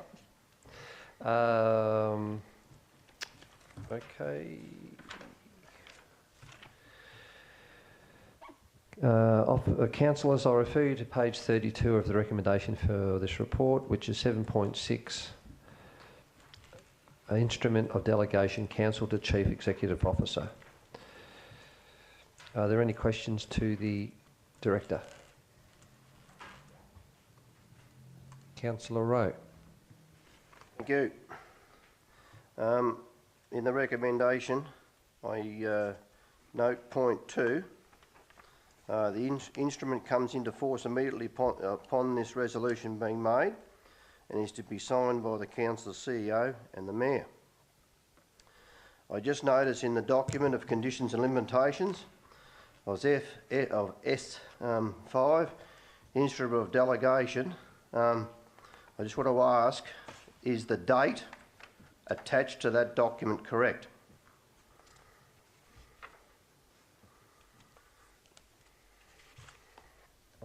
Governance question. I'm just looking at the document, Councillor, it won't be long.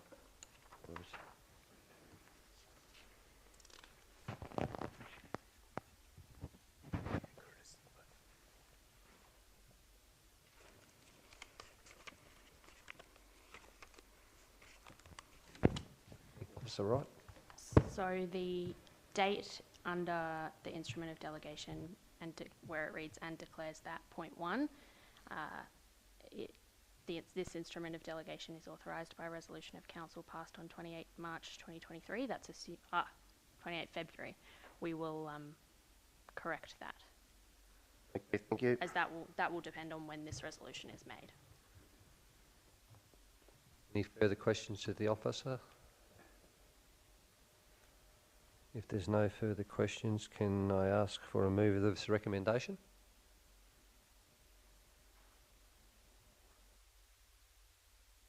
Councillor Sharkey? Yeah, I'm happy to, would like to put forward an alternative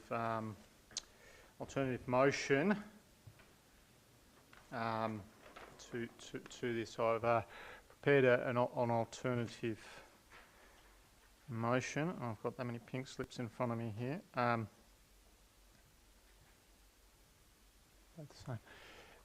So it's the, yeah, no, I've got it. Yeah, I'm just.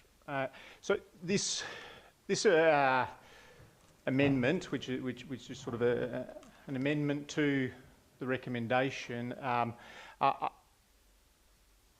moves it from 400 to 450. Before I go, I'll look for a second before I start rambling. Sorry. Thank you. That's okay. Thank you, Councillor Sharkey. Do I have a seconder for the alternative motion? Councillor Gamble, thank you very much. Councillor Sharkey, would you like to speak to the motion or the alternative motion you've put forward? Thank you very much. Thank you very much. Councillors, a recommendation for an increase to the CEO delegation should really be a no-brainer. Given the current economic climate, benchmarking, and whilst still maintaining good governance, since the last increase in 2019, we've witnessed a staggering increase in prices.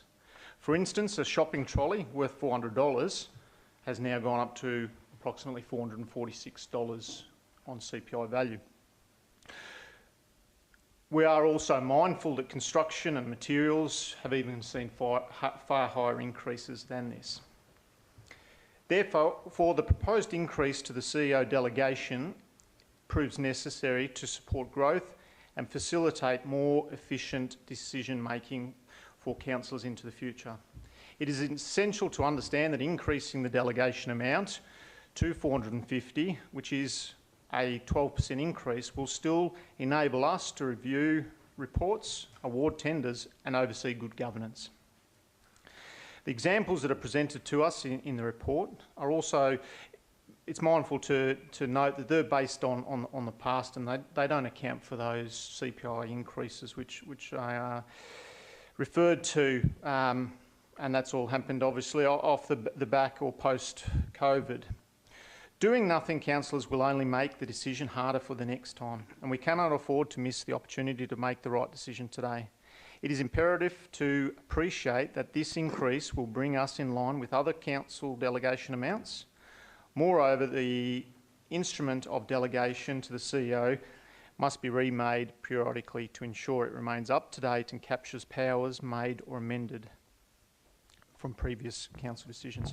While the current CEO delegation of 400,000 may seem high, it is paramount to understand, and this is something that a lot of people in the community struggle to understand, that it only allows the CEO to approve things that the council has endorsed in each annual budget. The delegation is essential to ensure that we keep the business moving forward without having to go back to the council, us, for approval of something that has already been agreed upon. We must, in conclusion, make the right decision tonight by approving the recommended increase in the CEO delegation. Doing so will help us maintain efficiency and support growth while keeping up with other council delegation amounts. Thank you very much. Thank you, Councillor Sharkey. Councillor Gamble. Thank you, Mayor and Councillor Sharkey. Basically, I believe that this amendment acknowledges the operational efficiency of increasing the CEO's delegation amount. To me, it's a matter of trust. There's still oversights on any checks and expenditure from the CEO under this reign or process. There's also it means that there is many things that don't have to be brought back to council. Noting Councillor Sharkey's outline of the increasing costs that local government in particular is facing, particularly the capital project sort of things. I draw people's attention to the bar graphs on page 32 and also of the agenda. And on page 34, there's the comparable councils comparisons that should be taken on board. And I think even just putting it up at this lesser amount, it is better than none. And I think it will be, you can see that there's significant sort of impact just in the page 33 of the bar graph, just the first increase. So hopefully this halfway amendment will allow at least some of the favourable figures there to come through as well. So that's all. Thanks. Councillor Gamble. Are there any other councillors who may wish to speak to the motion? Any councillors wishing to speak against the motion? Councillor Kirby, you wish to speak against the motion? Speak for? Thank you. My apologies. Yes, I think, look, in this day and age, we've just been through COVID. We know that there's been a 40% increase in building materials, and a lot of our on-the-ground maintenance work is done with materials. We can't run by the CPI because we know that at the end of the day, it's a lot lower than what the average cost of materials come to. So I'll endorse as well that we increase the CEO's budget to $450,000. Thank you. Councillor Kirby. Any councillors wishing to speak against the motion? If Councillor Whitfield. Thanks. I suppose I just want to make comment. Councillor Sharkey said, you know, from the outside it looks like a large amount of money. Well, it is. 400,000 is a large delegation, in my opinion. When the previous council increased that delegation in 2019 to 3 or 4 years ago now, 400,000 was a lot then, and I actually thought it was at overs at that point. Now I do feel it's in line with where it is at the moment, but I could see in the next review, in the next 12 months, an increase coming, and I'd be comfortable to increase then, not necessarily at the moment.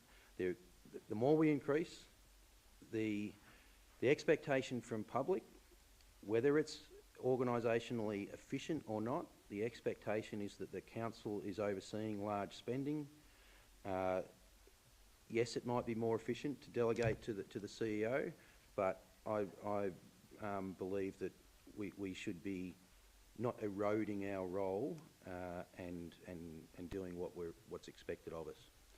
Thank you. Councillor Whitfield. Any other councillors wishing to speak against? Councillor Rowe. Yeah, thank you. I'd have to agree with Councillor Whitfield at this stage. Excuse me, Councillor Rowe, can I just ask you to turn your microphone on, please? Oh, sorry. That's okay. All good. Now we can hear you nice and loud. Yeah, no, sorry about that. That's okay. Yeah, look, I just have to agree with Councillor Whitfield on this recommendation that like 400,000 is a lot of money. I can go back to September 19. It was 200,000. We increased to 400. Okay, and at the time, I can recall quite a few said that was extravagant back then. At the moment, if we sit on a delegation of $400,000, it's roughly 50% of contracts and stuff awarded under the CEO delegation, and roughly 50% are awarded through councillor delegation. Okay.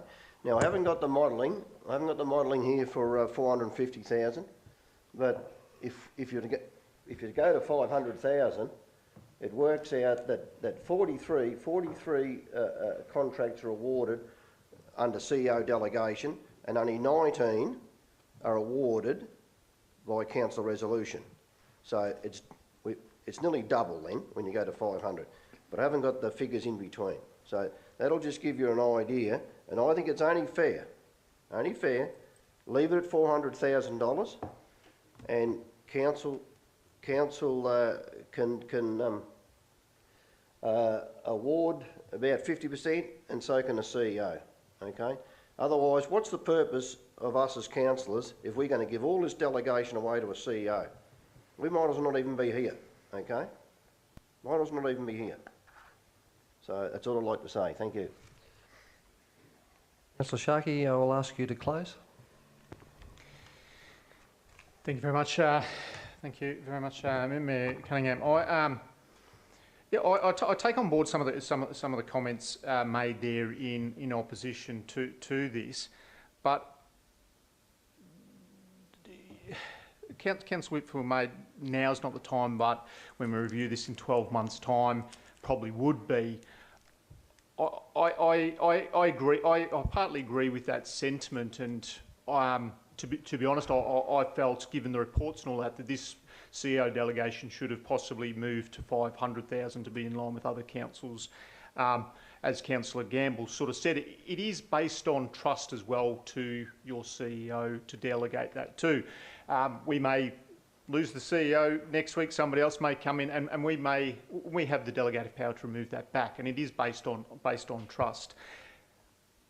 My suggestion of 450 is a marginal 12% increase. That is probably even a strong argument could be put that that's too low. I do appreciate the comment that $400,000 is a lot of money, and it is absolutely a huge bucket of money when you're sitting outside this organisation as a ratepayer. But when you're inside it and looking at a budget of over $40 million, to keep this business moving and to keep everything ticking away, it does have validity in terms of making this decision. Some councils are unlimited. Some councils delegate millions. I'm not suggesting that by any measure. As you can see within the report there, as Councillor Rose said, that it's good for these reports to come to us. I'm just quickly trying to do the maths because the information that's been provided to us is based on 400 to 500,000. So splitting the difference there, we're going to, over a 3-year span, we're going to see 6 to 7 less reports coming to us, which lets the business keep moving forward. If those reports keep coming to us and concerns are raised, we can always pull back the delegation. But to keep in line with other councils, I think it's fair, and fair to increase it to 400,000, and I'd strongly dispute that it's not eroding any of our good governance at all. Thank you very much. Thank you very much. Councillors, I'll now put the motion to the vote. Can I have a show of hands for all those in favour? Those against?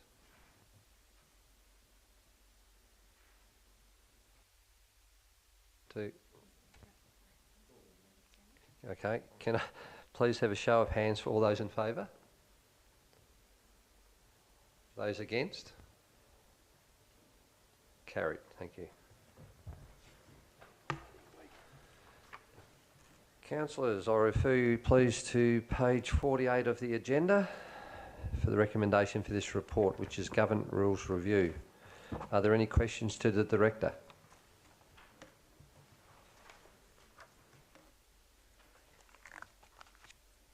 Can I have a mover for this recommendation, please?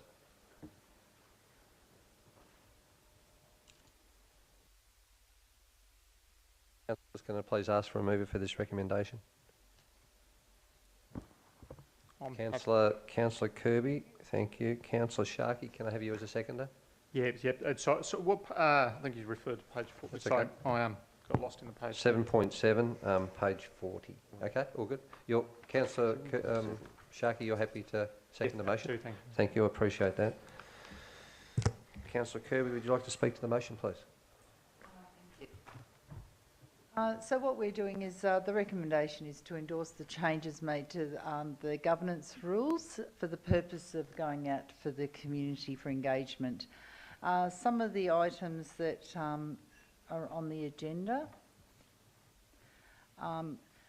just some of the proposed changes, for example, the mayoral election process, the public question time, just clarity in the process for that. So if there's more than one question, if there's 2 questions, the first question can be answered, and then we can refer back to the second question at the end of the council meeting. Just lowering the threshold for the time period for councillors to actually give notice to the CEO if they would like to attend via, better get this one right. Virtual. By virtual. Sometimes at the last moment, if something happens, there could be a road out or bad weather or something. At least we can give notice to the CEO to say that we might not be able to attend, because some of us do live 50 to 100 k's away from Bannockburn, and then vice versa if it's the other end of the Shire as well. So these are just some of the things that we're putting out to the public to let them know that this community engagement is happening regarding the governance rules. Thank you. Councillor Kirby. Councillor Sharkey. Yeah, thank you very, very much. Yeah, couple of changes, and I sort of this is one of those items that we sort of brush over, and when we talk about living, breathing documents, this is definitely one that governance is an extraordinary beast, and it is when you look at these rules, it doesn't matter how many times you read over them and you think everything's perfect and everything's good. It's not always the case, and these do need revisiting, reviewing, and I'd go as far to say that even after tonight's meeting there'll be some governance changes into the future. So that's what happens, and no one knows what they don't know. So it's not until things happen that you need to reflect, and you know, the governance do a fantastic job at writing these up, and to write these up, they look at every other council in Victoria and cross-check and compare to them, and a living, breathing document for sure that constantly needs revising and changing. So fully support the changes and the proposed changes. Thank you. Thanks, Councillor Sharkey. Any councillors who wish to speak to the motion? Any councillor may wish to speak against the motion? If not, I'll ask Councillor Kirby to please close. Thank you. So that will put it to the vote. All those in favour? Show of hands, please. Carried. Thank you. Councillors, agenda item 7.8, which is on agenda page number 44. It's a review of instrument of appointment of authorisation in regards to Planning and the Environment Act of 1987. Councillors, do we have any questions at all for the Director?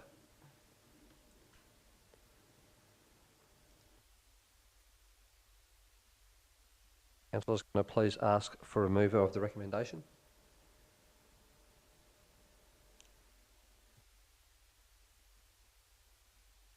Councillor Kirby, thank you. Can I please ask councillors for a seconder of the recommendation?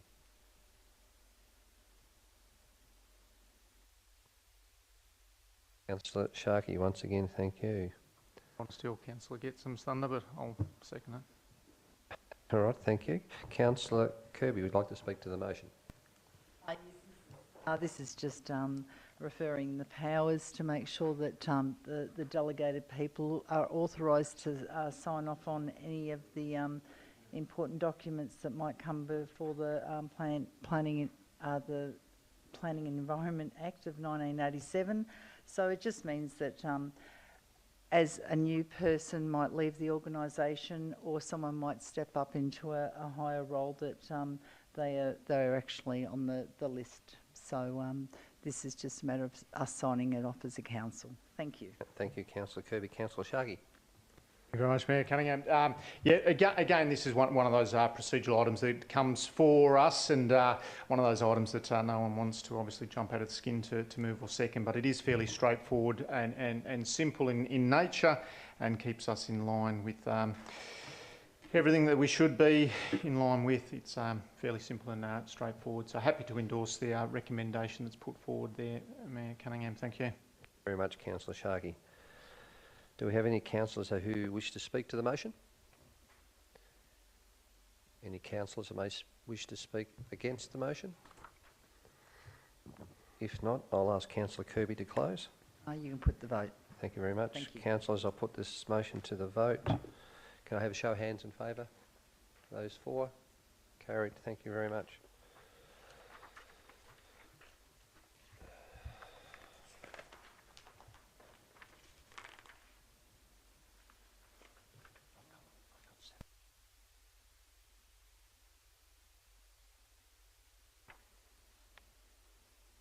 Okay, thanks. Oh, that's the agenda if we do it not.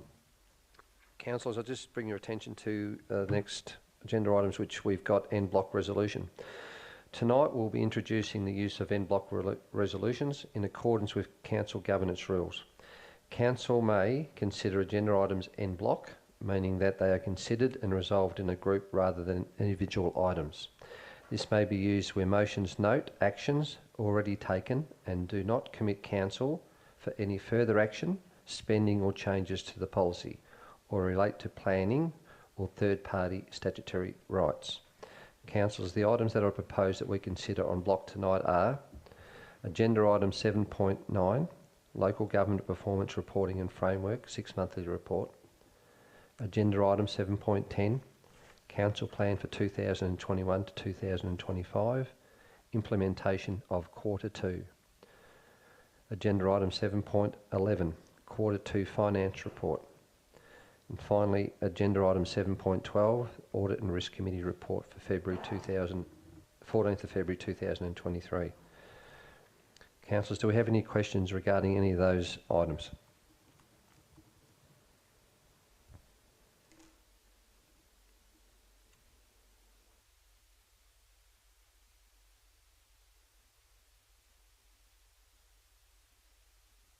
Councillors, if not, can I have a mover of the officer's recommendation for items in block resolution?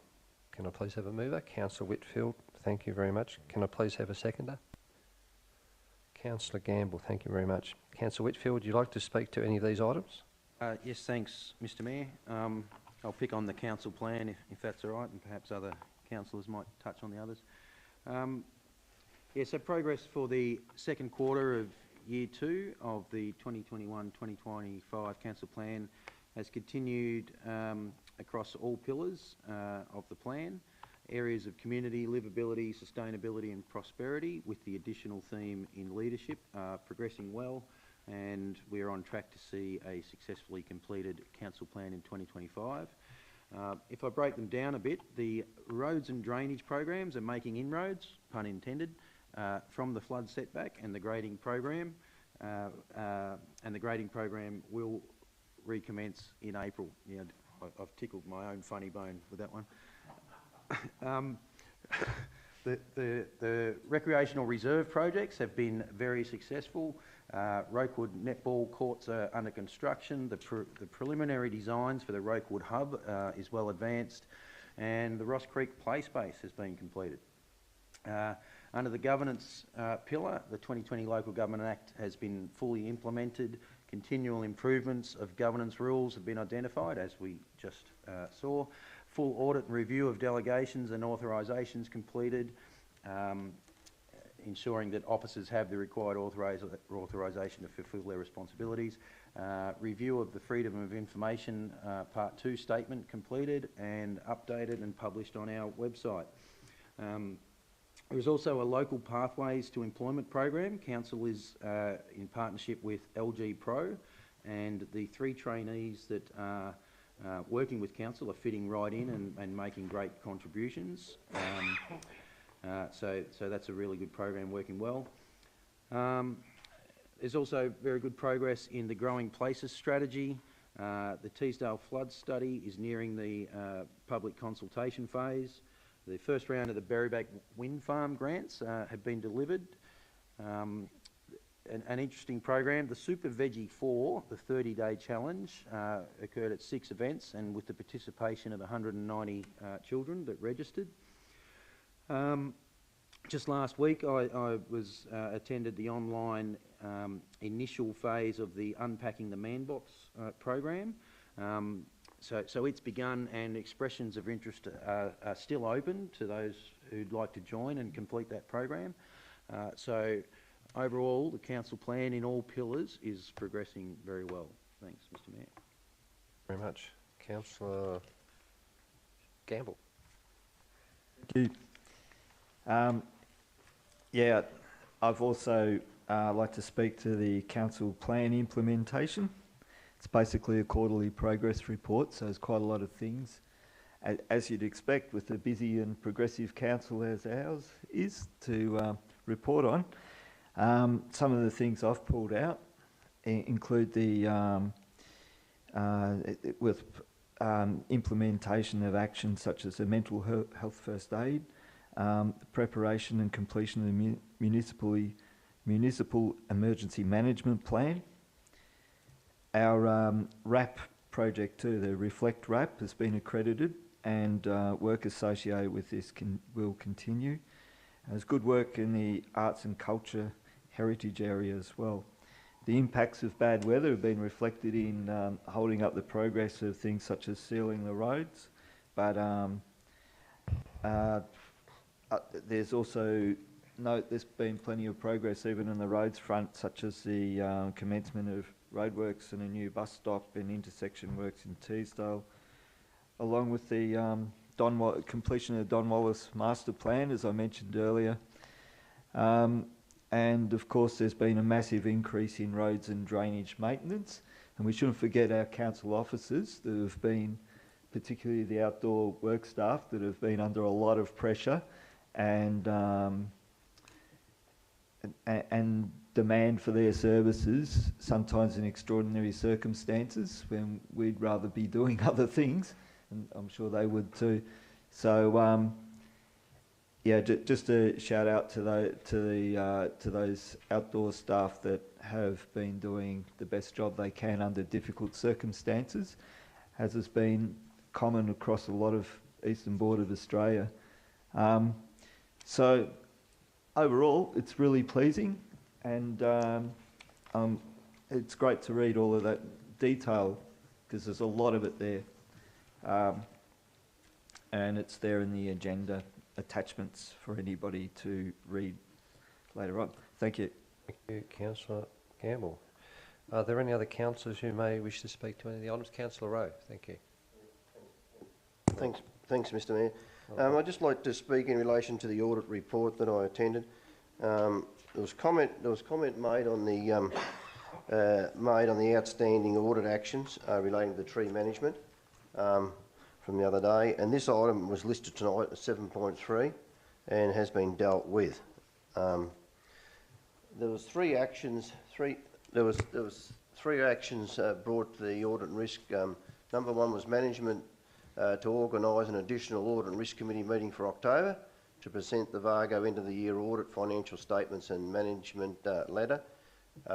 Two was a report to be brought to the 9th of May audit and risk committee meeting to provide an update on the key challenges and decisions made in relation to the end of the year audit with a focus on the performance statement, asset revaluation and digital transformation. And three was risks to address financial sustainability and asset management, specifically asset renewal, be added to the risk register and included in the quarterly risk management and insurance report to the Audit and Risk Committee. And there was no instances of any fraud detected in the second quarter as well. So that's all I'd like to say. Thank you. Thank you. Any other councillors wish to speak to any of the items? If not, are there any councillors that may wish to speak against any of the items? If not, I'll ask Councillor Whitfield to close. Wrap up. Thanks, Mr. Mayor. Thank you very much. I'll put the items to the vote. All those in favour? Carried unanimously. Thank you. Councillors, we skip forward to agenda item 8.1, which is notice of motion. Councillors, as I've... Sorry. Mr. Mayor, can I suggest a 5-minute Certainly. adjournment prior to this item? We have been going for more than 2 hours. I think that's... Can we have a 5-minute adjournment? So we need to have a seconder for that. Yes. So can I have a second? Thank you. So it's 9:04. So if we can have the councillors back ready to... I'll need to vote. So those in favour? Carry. Those against? Done. Unanimous. If we can be back by about 9:10. Thank you. Let's go on. How...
Thank you. Councillors, we move forward now to notices of motion 8.1. Councillors, as I have declared earlier in the evening, I have a conflict of interest in the following item. I will now vacate the chair and leave the room for the duration of this item. Deputy Mayor Councillor Gamble will please assume the chair for this item. Thank you.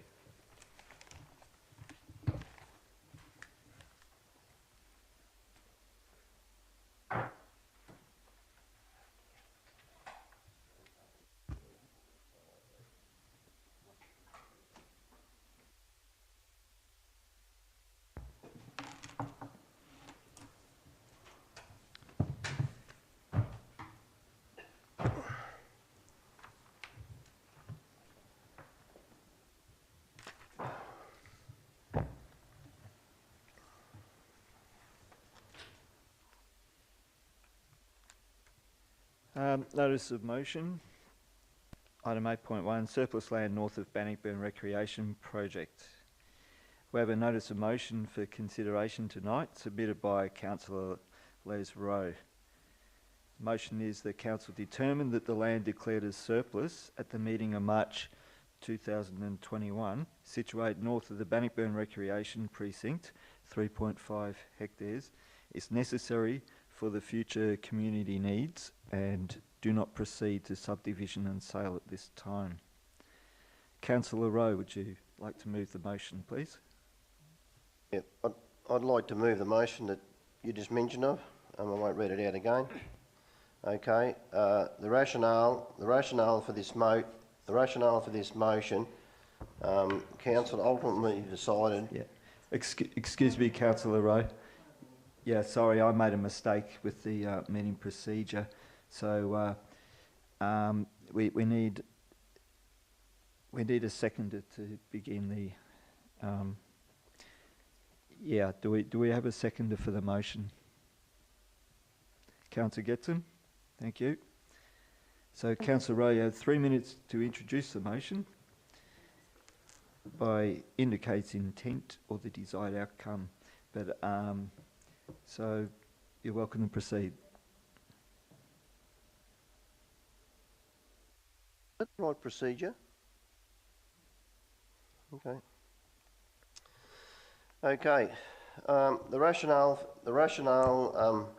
for this motion is Council ultimately decided at its March 2021 ordinary meeting with regards to rezoning of the land to support the said land as surplus. Appreciating that Council has acted on the actual rezoning, the intent of this motion is to now deem this land as necessary for community needs. Fellow councillors will appreciate that a lot has changed in the past 2 years, and some will greatly appreciate that, that not enough community consultation was conducted. Given the rate of growth in our shire and the future demands that we constantly learn of it, it's now a time that we deem this land as necessary for future planning. I commend this notice of motion to the council. Thank you. Second, Councillor Getson, do you wish to speak to the motion? Yes, Mr. Chair. I'm second this notice of motion so it can be discussed and to give the ratepayers an opportunity to be heard. Thank you. Thank you. Are there any councillors who wish to speak to the motion? Are there any councillors who wish to speak against the motion?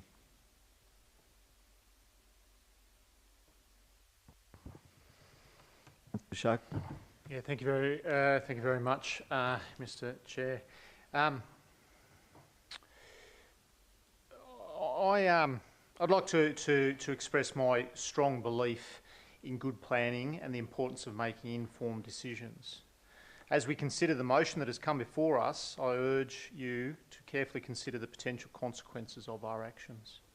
I understand that some may be tempted to support this motion in a knee-jerk manner, without the benefit of a detailed report or a full understanding of the complex nature of the decision we are asked to make. And I must respectfully disagree with this approach. We must remember that this decision has come before the Council in the past and the decision was made. To now overturn that decision without proper supporting reports and a detailed understanding of the issues at hand would go against my belief system and I believe would be a mistake. Good planning is essential to communities and preventing poor decisions. We owe it to ourselves and to our communities to take the time to carefully consider all the relevant information before making a decision that could have significant impacts on our community. Therefore, I urge my fellow councillors to join me in approaching this motion with a thoughtful and careful mindset. Let us take the time to gather all the necessary information, analyse the potential consequences of our actions and make a decision that we can be confident of and in. Councillors, we hold the power to overturn this decision, that being of the land rezoning, in the future. Today, and in this manner, is not the way it should be done. Thank you very much. Thank you. Any other councillors wish to speak against the motion? Councillor Kirby. Yes, thank you. To be honest, this was done in a council setting at a briefing day. Now, what we've done is we've brought this to council and we've said, okay, this is deemed surplus land. We know what's there, what facilities, what we've got in that precinct. But the point is, this will go out to the community for consultation. This is just not part of the plan yet. So what we've done is we've deemed it surplus, but at the end of the day, we're not going to make this decision now. The minister's going to go out. He's going to ask the community what they want, if they want to see some housing or little housing or no housing. And at the end of the day, as responsible councillors, we're here for the benefit of the whole community and the Shire. Now, people, just in talking about social housing and that sort of thing, I tell you what, if I was down on my luck tomorrow, I'd be hoping in hell that there's a house for me to go to if I had small children as well.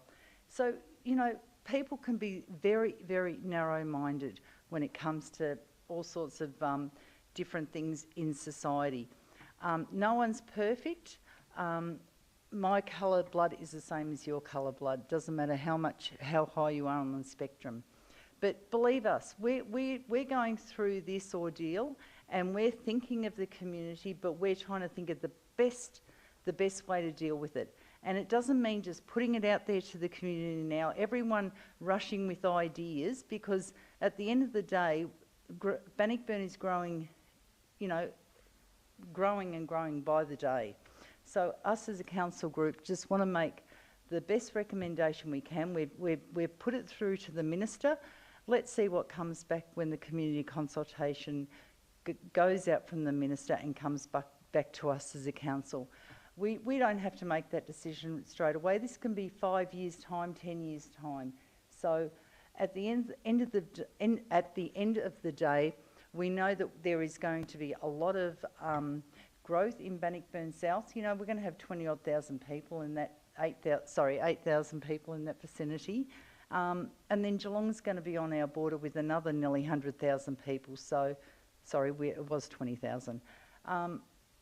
So we've got to look at the long-term strategy of what we want, where we want things, and not just go off ad hoc and think that, this is open land. We've got to make sure that if we're going to build a facility, if it's going to be a swimming pool, and I'm the first one to put my hand up that I want a swimming pool in the Shire. Every kid should learn to swim, but we've just got to go through the strategic planning at the moment.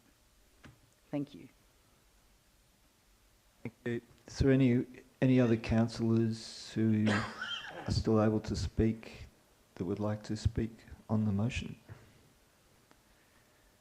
Councillor Whitfield. Thanks, Chair. I'm in agreement with both Councillor Sharkey and Kirby in that the motion before us doesn't supply as suggested in the rationale, it suggested that there have been changes in the 2 years since the last resolution. There's no list of what the changes are. We don't have any hard data before us. I'd be curious about demand for affordable housing. I'd be curious about what it does to the 10-year financial plan, about what it does to plans for the next precinct of recreational space. None of that information's here. I do want to put the community members at ease, and I can say to them that in the coming time there is a release of the process, a media release, to explain what's happening properly and hear it from council, exactly what's been going on. As Councillor Kirby said, the consultation process is planned. It will take place into the future. Prior to any rezoning, the submissions can be heard from the community. So, unfortunately, without the extra information to make a change on the existing resolution, I can't support this motion. Thank you. Thank you. I think I'd like to speak as well from the chair, but speaking as a councillor. I was thinking about it, and I thought that my vision preference relating to this greenfield site would be, I can see the potential it has in terms of like connecting different parts of Bannockburn and its potential as a great open space precinct area with a lot of development, but it would also, in the future, I'd like to see a trail network more extensively further up Bruce's Creek than there is currently, which would happen because that's such an asset in that area. Also into Somerset West, the planned development to the west of the Bruce's Creek there, which will be significant as well and add a lot more people around that area. There'll be a road trail along the Bannockburn-Shelford Road to the south of this area, and I'd like to see an off-road trail connecting Bannockburn to Geelong, but also extending up to Lethbridge and Meredith. All of these would connect the land in question to this area. I believe the land at Dardell Drive, sorry, that's what I call it, refer it to, can tie in with a portion of mixed housing, including social and affordable housing, and significant more passive recreation use. I believe a balance of use is possible on this site. I'd like to see denser multi-level tower-type buildings like Docklands Melbourne, for example, to open up, retain, maximise surrounding landscape green space and the different nature of passive recreation use. But also to have enough room for a spacious outdoor pool area with extensive shallow areas and shade trees, open 12 to 7 in the hotter months. I don't think the proposed area next to Youth Activation Hub is large enough for a pool of that sort, and I'd rather see this area used for different purposes connected with the Youth Hub, health and wellbeing. I believe this can be funded with future election commitments. I see our Shire having a pool as a social justice issue, particularly with our very high percentage of younger people in this region of the Shire. There's also the opportunity for schools, learning to swim, etc. I acknowledge the opportunity for active recreation is generally well catered for in the area, with soccer, basketball, football and netball, and combining with the coming Bannockburn South growth plan. And that area will also have considerable new open space potential and reality to accommodate future active recreation facilities, such as an athletics track and more ovals, etc. I note I raised these concerns about the loss of open space at the original briefings and was assured there will be a community engagement and we'd have the ultimate say on the outcome of what happens on this land. At this stage, and I have checked also that a pool is still viable on that land, planning-wise with this zoning modification. At this stage, I feel I need clarity in the adopted process moving forward to ascertain all of these issues, such as exactly how much control we have and input but there is a process for community engagement and input. There's quite a lot of complex issues, such as the financial implications to the council and therefore to the community overall, that have to be considered. I understand sales from this land are to be exclusively used to fund and develop other active and passive recreation precincts, not just around Bannockburn but around the Shire. I also feel by adopting this NOM we are potentially losing an opportunity to alleviate a very real housing crisis I feel we have an obligation to address. There are very little other opportunities for our local government to address these. So there's a lot of complex and important issues involved or at stake here, including with our council's relationship with the state government. And I feel this NOM, which is bringing on what I feel is a rush decision, and I need more clarity of information, which I simply haven't had time to achieve, such as the complexity of quite a lot of the issues, and a focused discussion, briefing, and clear understanding of all the implications and the process moving forward. So for that reason, I won't be supporting this NOM. Thank you. So, Councillor Rowe, would you like to conclude, please? Yep. I'll conclude. I just note that going back at the last, back in March 2021, there was only two councillors, myself and Councillor Cunningham, were in favour of this. So I don't think this will get up tonight. But however, this land still presents, I think, a great opportunity for the years to come to have an area where additional sporting facilities could be built. In January, I even received an email from a Golden Plains Little Athletics team manager asking for this area to be retained for an athletics track, and I can see the huge potential that a facility of that kind would benefit the whole community of the Shire. I understand the positive influence sport such as athletics can have on the health and well-being of our younger generations. The community has an expectation that the Golden Plains Shire Council and selected community representatives ensure that the whole community is correctly informed and consulted with before decisions are made that affect residents and ratepayers. This council, prior to making a decision on the 23rd of March 2021 to deem the land of approximately 3.5 hectares north of Bannock... You need to can we stop Councillor Rowe's clock, please? There's a point of order being made by Councillor Kirby. Oh, I didn't hear. Sorry, go. Point of order. I know you are reading out a statement from...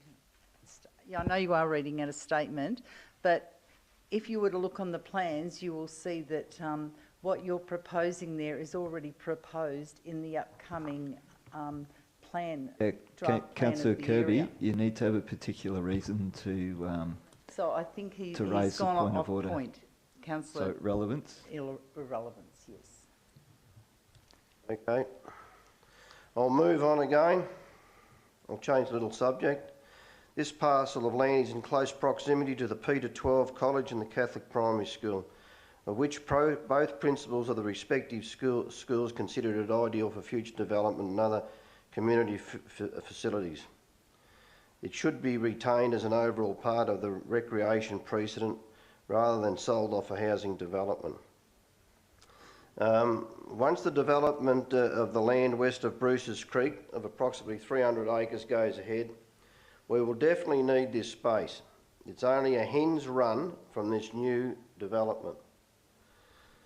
So, yeah, anyway, I'm just a bit disappointed I got shut down a bit, but anyway, that's council business.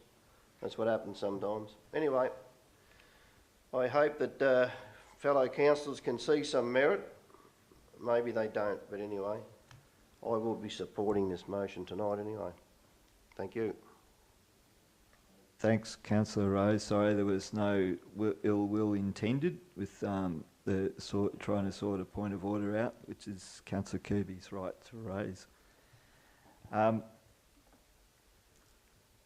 So at this stage, I'll put the motion. All those in favour?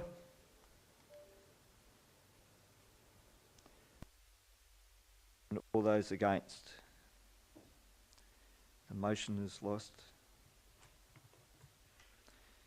Well, that concludes the items for decision tonight, and I'll return the chair to Mayor Cunningham.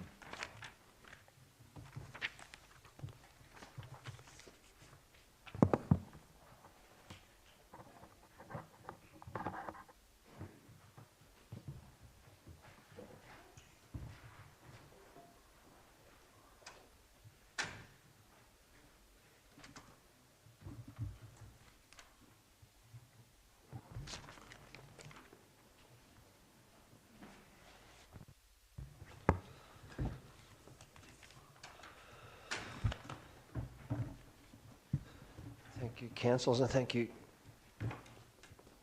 Deputy Mayor Gamble, for filling in the seat. Next agenda item is petitions, urgent business, confidential. We have no petitions, urgent business or confidential items to consider tonight.